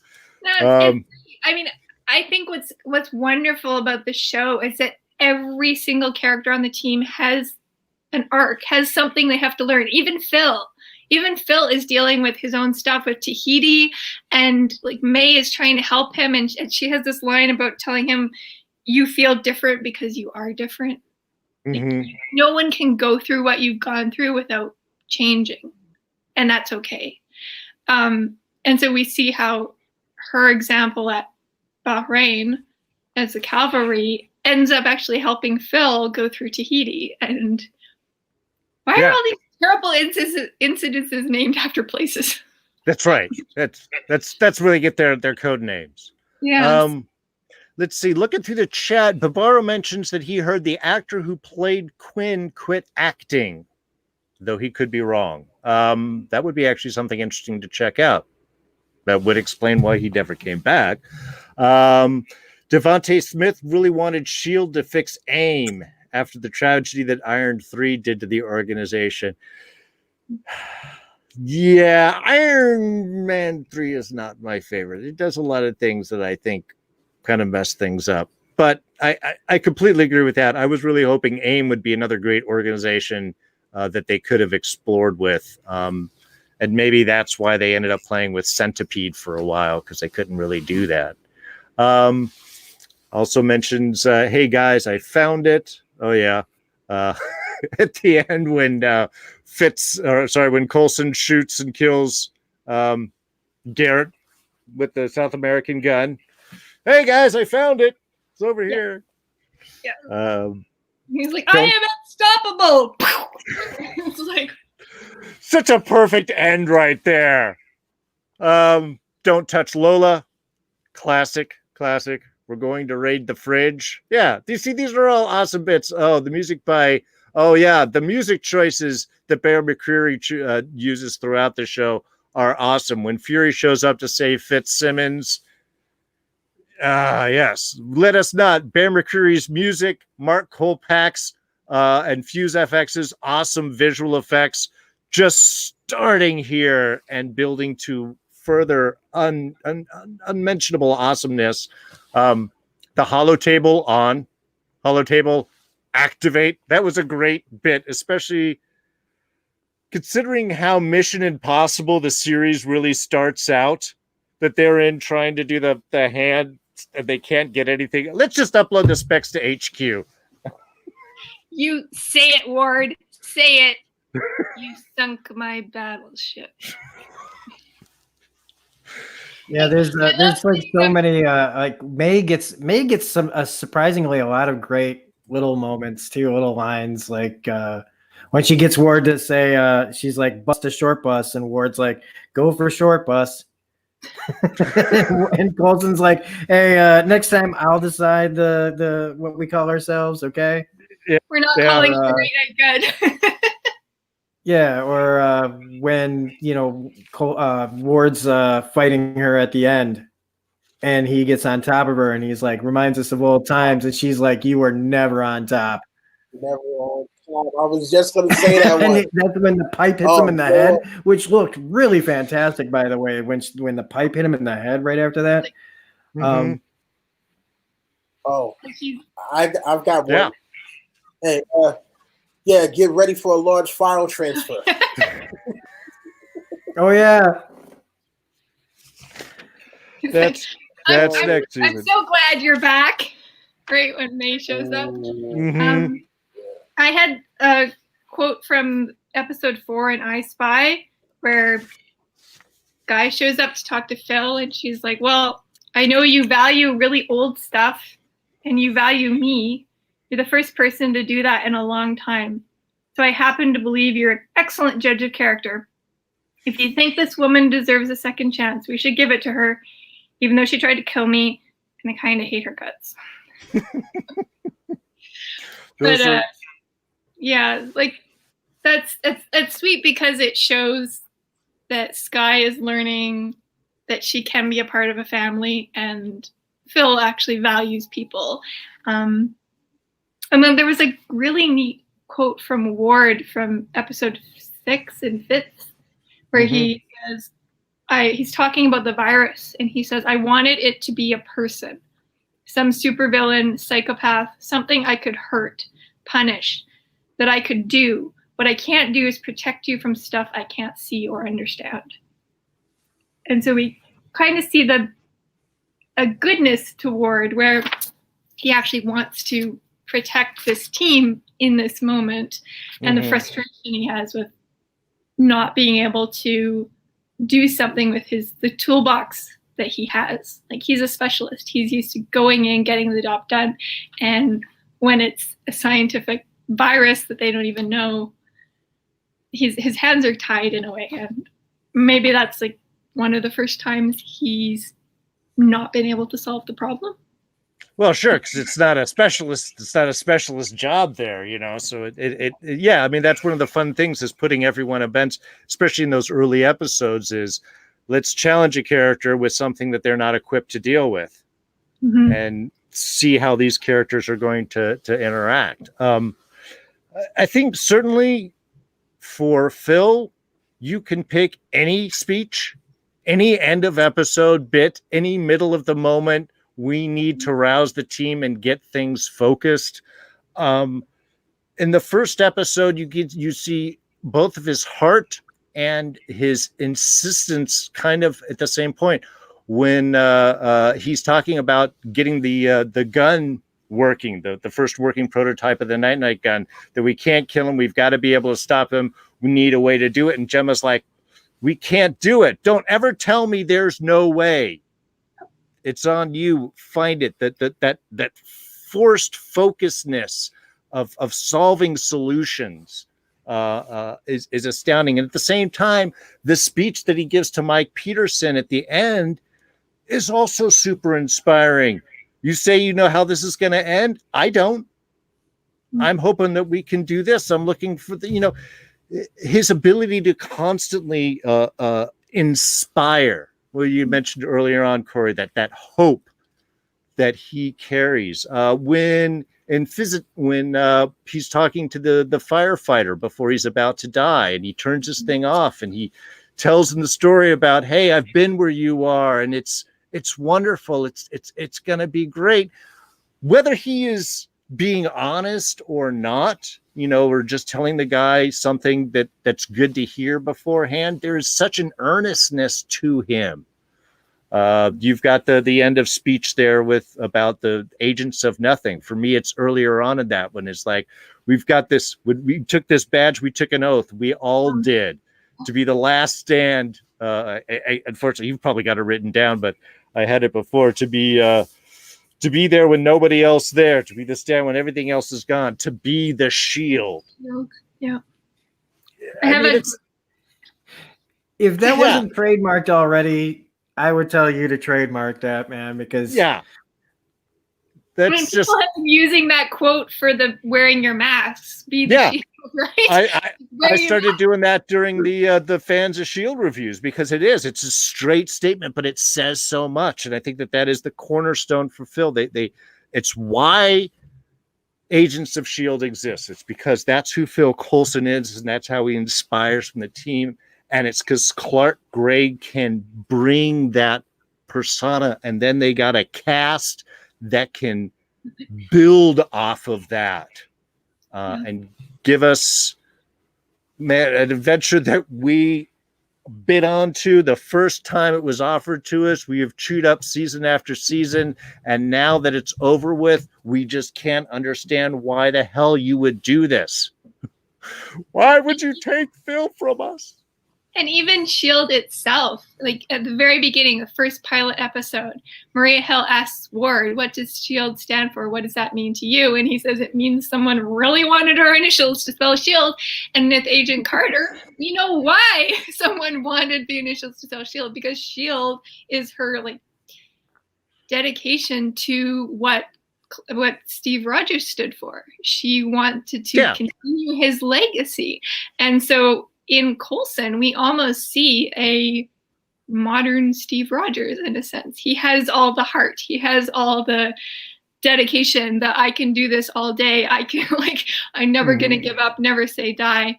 And in Tahiti, May even talks about that. I have this quote here that I highlighted. May says, if Coulson thinks there's a chance in a million to save Skye, to save any of us, he'd take it. People like us, we need people like him. Yeah. And I'm going to start breaking out in tears here in a moment. God, it's been so much fun. Yeah. Then to lighten it up, there's one line, and I've been trying to find it the whole time, from Fitz, that always gets me every time I rewatch the series. And it's when they go to the academy and they're all talking, they're going down the steps and they're talking about how young Fitz looks. And he just throws that out there. He's like, time will come when you won't make fun of me for that. You'll be jealous. You'll be jealous, wrinkly old hags. And that gets me every single time, just because of the way I can't do it as good as he does, but it's just, it hits me because I've always looked young for my age. And I just understand how people don't take you as seriously because you look younger at times. And just him, that was the last time he was going to hear it. And he just snapped a little bit. And I love it. And seeing child baby-faced Fitz here to what he becomes. I mean, and I've seen some of his stuff prior to this. I mean, Ian DeCastecker is an amazing actor, has been since the first stuff that I've ever seen him in. He just has that ability. But it's so subtle in this first season, and you just really start to see it grow and mature into this just... The casting on this show, even Chloe Bennett, who, for Skye, I was like, what is this character, who she's going to be, becomes the character that everyone's like, put her in the movie. Mm-hmm. This is the character that you move on from everyone else. I mean, hell, Simmons is in the new Avengers game. The impact that this series has had in the larger MCU is astounding, even if Feige hasn't acknowledged or mentioned it. Look, is this in the main MCU timeline? Is it in an offshoot? Doesn't matter. It still tells our stories. They still get amazing crossovers. Is it perfect timing wise? Maybe not. I mean, what the heck? You're trying to coordinate a TV show production with Mystery Movie Land. The fact that they were able to pull this stuff off and lay a groundwork for a series that ended up being the highest rated Marvel television series ever. Amongst everything else, the amazing work that is Daredevil and those groups, which I will not say anything bad about, except Scott Buck, who's the showrunner for Iron Fist. Anyway, and ruined Inhumans. Quote, another fun quote from episode 20, Nothing Personal, where Talbot shows up and Phil's like, if it come out, will you shoot me? Because then I won't come out. I love that one. It's just like, he's an agent, but like the wit and the humor, like, you know, and then he's like, you seem to forget that I saw action with the Avengers, and he goes like walking off all proud, and he's like, yeah, and you died. Yeah. I don't know if it's one of the seasons where he tells May he has game, and she's like, you have game. It's cute that you think you have game. Well, they show a little bit in episode 2, in 084, they show that he's got a little bit of history and obviously some stuff. But yeah, to me, that was when they're trying to figure out what they should make Coulson. And then they realized, no, that's not, Coulson isn't the Captain Kirk of the crew. He's the guy that gets it done. Yeah. He's the Captain America. What about the guy that jumped out of the plane without a parachute? And the Ward's like, sir, I've done a dead drop. And he's like, no, it was a joke. I'm not going to tell a name. Yeah. Again, his timing is perfect. All right. So I don't know. I think we've been showing a lot of love for season 1 right here. I mean, sure, we could have gone and recapped every episode and talked about even storylines. And if you guys want to do that, that's fine on your times. What this is about is the appreciation of the show, how it all comes together, how it impacts each of us. Anybody can talk about what happens from episode to episode. We want to talk about how it impacts us, how it inspires us to go more, how this show has just crafted itself into really just an incredible bit of television history that managed to combine elements and storylines in a way nobody really expected and constantly surprised and inspired us. I think, though, at this point, we've pretty much covered everything. Now, this is just season 1 we're talking about, but of course, there's lots more seasons to come. And we're going to be here doing it. What we're looking at is the next several months, 1 month at a time. We're going to be jumping into season 2 in December. We're going to jump into Agent Carter in January. Then we're going to be moving on through the rest of seasons 4, 5, Agent Carter, season 2, all of those. So pay attention here. Be sure you like, subscribe, hit the notifications. We're going to keep blowing you out, and just notice up next month. We're going to dive into season 2. Season 1 was awesome, but 2 is where things start really moving forward.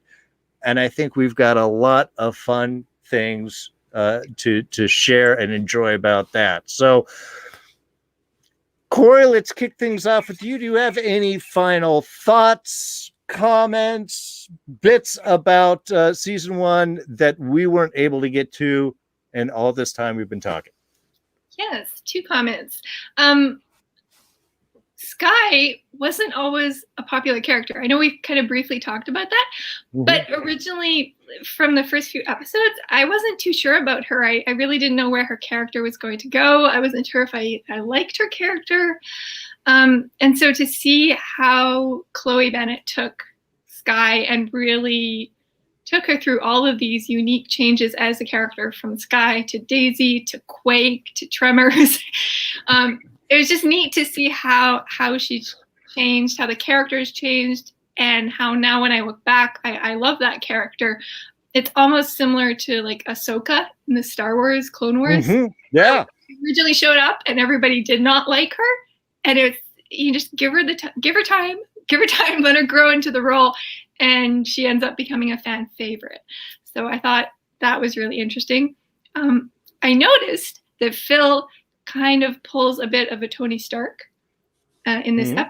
in this series, because he tends to give or share food with people he likes. I noticed it specifically in the one episode where they're at the motel, and he goes and gets a chocolate bar and he's sharing it with Daisy while they're having a conversation.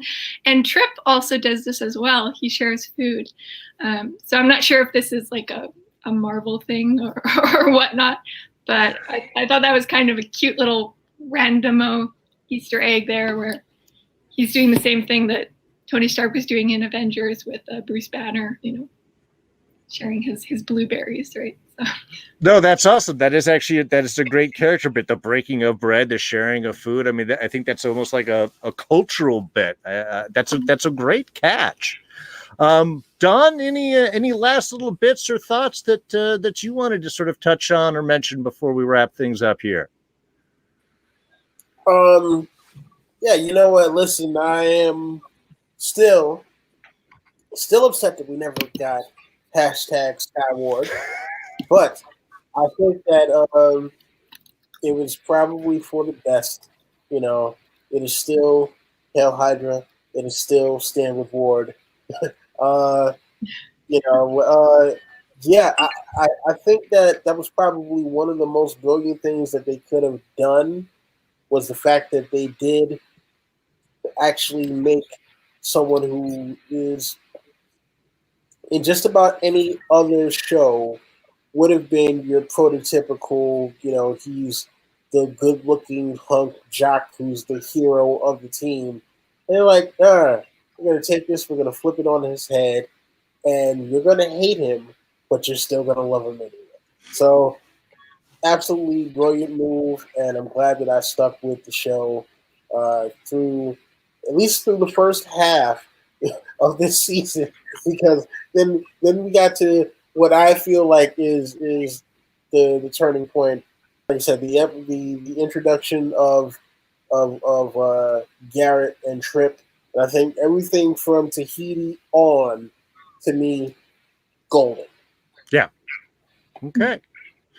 All right, Rob, what about yourself? Any last moments, thoughts, reflections, quotes, bits, things you want to touch on before we wrap things up? Yeah, I mean, to kind of touch on what Corrie said about Sky. No matter how many times I watch this, I still go through this phase of like, knowing where she ends up and everything. I start out thinking, all right, and I still go through every time, what does she want early on? Like really like kind of frustrated with her character. And then by the end of this, like when she in the season finale, when they see when the thing is going down and there's Simmons standing there, and how she rushes her, and that beginning of that sisterhood that will pay off so strong in the end of my sister. I have a sister and her name is Gemma Simmons. I love that bond that you see forming there. Sky and Daisy, Quake, Tremors has been for me one of the most complicated characters for me, because of the kind of up and down nature. I always see her as kind of always fighting with the way things are done. And I don't know why it bothers me so much, but I still always like the character. But also just like Don, to also go off of what Don was saying about Ward, like part of me just, it's so crushing what they did. But that's again what makes it so brilliant, is because he starts off as just the tough guy in every show. And then he, and cold, and he's got a teacher, and he's, being really by the book, and then he starts to warm up, and we all warm up to him along with the rest of the family. And it's brilliant what they did, but it's also so crushing. Again, like bringing up also that scene with Fitz trying to tell him, you don't have to do this. You don't have to do this.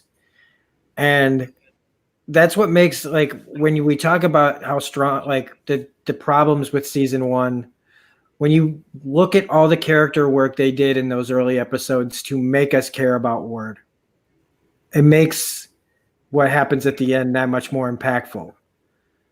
And it makes him one of the best villains that the show has ever had. And Brett Dalton, like every time I see him in other episodes after this season, I always think, oh, what if he could just go back? What if we could just get into a time machine and go backwards and save Ward from himself, And it's something that still bothers me. And I know it's a work of fiction, but it's like and somebody I think wrote in the comment section about fan fiction earlier, like that's what fan fiction is for. I really want Ward to be a good guy. It's just, again, it just shows like the impact of what a show can do, even when you're like you know this person's despicable now, and where his character goes, it ends in a proper way. It's just it's so emotionally, it's so Joss Whedon first off, but just so emotionally heart-wrenching that you can care so much about a bad guy that's done despicable things, and yet we still wish we could just save him. Most bad guys, we just go, want to put him in the ground. But this one, it's like we still have that part of us that just wants to save him. And even though we know we can never do it. And that's and then you got Coulson, who, man, Clark Gregg is the heart. He is the Captain America. I mean, they even give him a shield at one point. And, he is that hope. There's a reason he had all the Captain America cards. He carries that. I used to not understand what Captain America meant when I was a kid. I never read any of his books. I thought patriotism and that was it, and go America. And I didn't really care much about all that when I was growing up. But then when Chris Evans played him, and then you saw Coulson's reaction to Chris Evans or to Captain America, I suddenly started to understand all of that and what Coulson stood for more. And what Captain America and Coulson stand for is doing the right thing at all costs. Yeah. Absolutely. And never bending on that. And always looking for hope, always looking for that other way. There's a reason, like in Infinity War, they would not trade lives. And Coulson's the same way. And that whole beat that carries to it. We might not have Captain America. We might not have Chris Evans on the show, but we have our version of Captain America on the show. And that's Clark Gregg, Phil Coulson. And for every beat that we had him on this show, and starting here in season 1, it just solidifies how great of an actor he is and how far you can take a throwaway character in the MCU, an Iron Man, a guy just in the background trying to get an interview with Tony Stark to debrief him about some of the shenanigans that have been going on, and him becoming the heart, the crux of the Avengers movie, the most important linchpin that gets that whole thing kicked off. And all these years later, him really being one of the most important characters in the MCU. And it's nice to be able to talk about this show again and give him the full props that he deserves and things like this. Damn, I'd turn off this thing right here and now. How can I wrap things up better than that? I mean, I still got a few thoughts, but that was beautiful, Rob. And I think he hit it right on the head. He is our Captain America. Yeah, Corrie, did you have something to add to that? Just gonna springboard off of that and say, like, yes, and that I think is one of the reasons why Coulson and May work so well together, because they are essentially a modern version of Steve Rogers and Peggy Carter. In the one film, at Peggy's funeral, the relative, whose name is escaping me at the moment, she gives a speech about, Aunt Peggy told me that, you stand up even when everybody else tells you what's right is wrong. Your job is to plant yourself like a tree and say, no, I'm not going to move, you move. And if we look at Coulson and May, Coulson is the Captain America heart of it. May is the conscience in a way. She's the one that's keeping him on track. She's the one that's inspiring him. And I thought of this because we're reviewing Agent Carter and I've been watching the episodes. and Jarvis has this conversation with Peggy where he says, no person is an island. Like, you need people around you to support you. And that, you know, Captain Rogers took a lot of his strength from you, his courage, his conviction, his desire to do what was right regardless of the cost. You were his moral compass, and which is why he literally has a picture of Peggy in his compass that he carries with him in the movie. And so, yeah, May, almost in a sense, is Coulson's moral compass. Like, and they talk to her when they're doing the lie detector test. Love it, adorable. And they ask her, why are you here? And without a beat, her answer is Coulson. And so she is there for Coulson. She cares about Coulson, and eventually we find out she loves Coulson.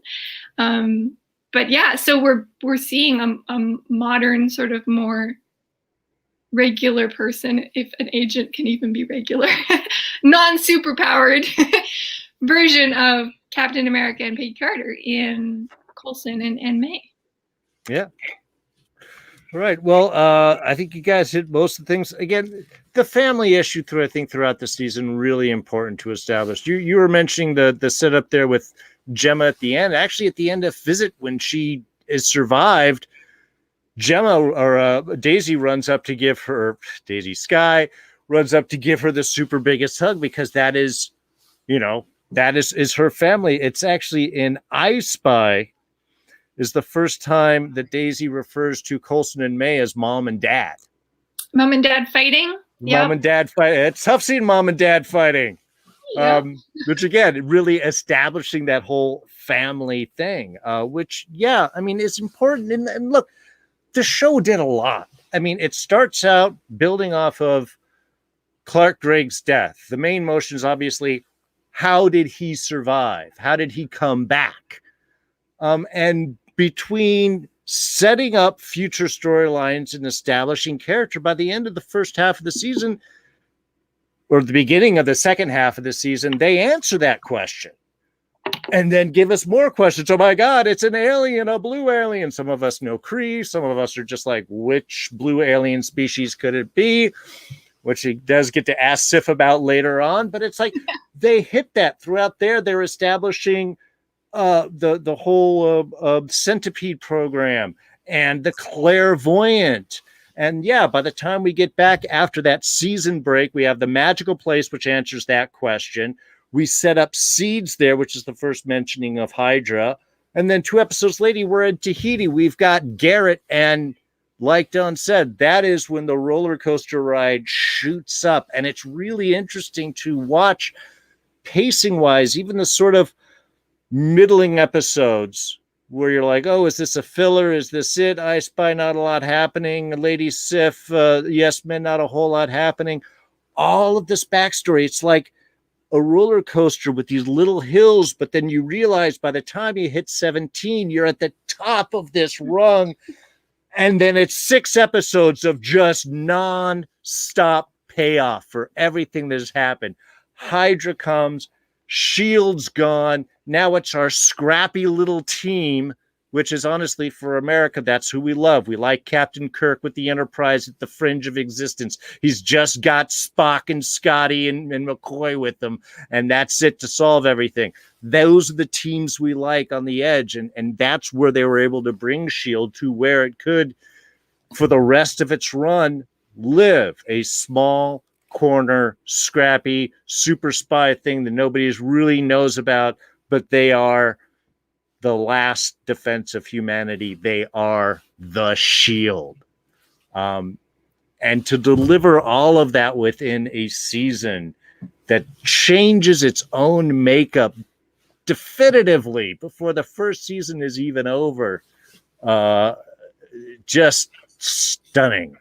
A stunning accomplishment, and why this show lives in our hearts so strongly. So everyone, you guys, thank you for joining me. Everyone in the chat live who is able to be here with us: Envy, Devante, Barbaro, Wes, Devante, Silva. God, so many people have jumped throughout this whole period here. Really awesome having all of you here. Really appreciate it. Please look forward to next month where we're going to be diving into season 2. We'll let you know exactly the date that's going to happen as soon as we sort out all of our stuff here. But in the meantime, why don't you guys tell everybody where they can find you? Rob, I know you've got something coming up big. Why don't you tell people what's happening? Yeah, within the next day or so, Corrie here and I are going to be tackling all the episodes of Agent Carter Season 1 and 2. We're going to be doing 2 episodes at a time in order to keep up with the schedule that we have going for the best of Agents of S.H.I.E.L.D. seasons. That way we're not doing this, we're done with them before we get to the big shows that we're talking about, to the actual events we're talking about. We will be continuing Old Shield new reviews shortly, so that will be we're in the middle of season 3 right now for those. Other than that, I just uploaded my massive Comics You Love episode number 2 with Skip and Tosh and Gateway into Comics, where we discussed all the best comic book issues of October. We're always on Twitch at Smirking Gun Plays, where starting hopefully Friday, we'll be playing Assassin's Creed Valhalla. So come watch me be a female Viking kicking butt in Asgard or wherever else we're going to go in that game. You can find me on Twitter at reviews_gun. We got The Mandalorian on Fridays. We got Fandalorians on Saturdays, right here on D's Reviews with Don and D. And coming up on the 16th, we've got His Dark Materials Season 2. A lot is happening.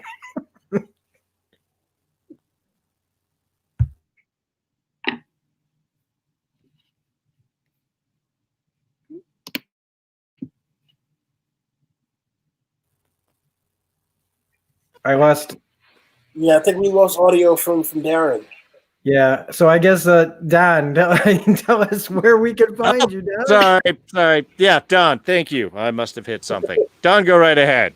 Well, thank you, Rob. Thank you, excuse me, Darren. Thank you, Corey, for being here. Listen, you can find me currently here for Agents of S.H.I.E.L.D. reviews, obviously. Fandalorians, you can find me here. Sooner or later, I'll get back to my channel. But for right now, check me out here. Don't forget also follow me on Twitter at iDonWillie. Every now and then I'll post up something pretty funny. But, yeah, thank you as always for being here with me, you guys. Always a blast to have you, man. Hey, Corey, what about you? Where can people find you? You can find me online on my author page. I'm listed under C.L. Shoemaker, the initials C and L. Or you can find me on my webpage, Literature with Charm. That's my author page. Or you can find me on YouTube at Soothing Scriptures. So, and just until next time, don't get into any bad girl shenanigans. Excellent. And of course, I'm D. This is my channel you're watching right here, where we are doing our season reviews of fans of Agents of S.H.I.E.L.D. and Agent Carter over the next several months. But of course, we are right in the midst of the Fandalorians. You can see there's a lot of fan-oriented stuff on my page, where we're covering season 2 of Mandalorian. So, if you enjoy that show, please be sure to come and check that out. And those are live on Saturday nights, 6 Pacific, 8 Central, 9 Eastern, with these 2 awesome guys here. And then we might even have this girl show up here once or twice. So we've got some guests floating through. Why don't you check us out if you are a big Mandalorians fan. And of course, like I said, Agents of S.H.I.E.L.D. reviews coming out over the next few months. Please be sure to like, subscribe, hit those notifications. I will let you know whenever any of these new reviews are dropping. And until that time where we get to see you again, we're going to say bye-bye. Thanks so much, and we will catch you all next time. Agents, live on!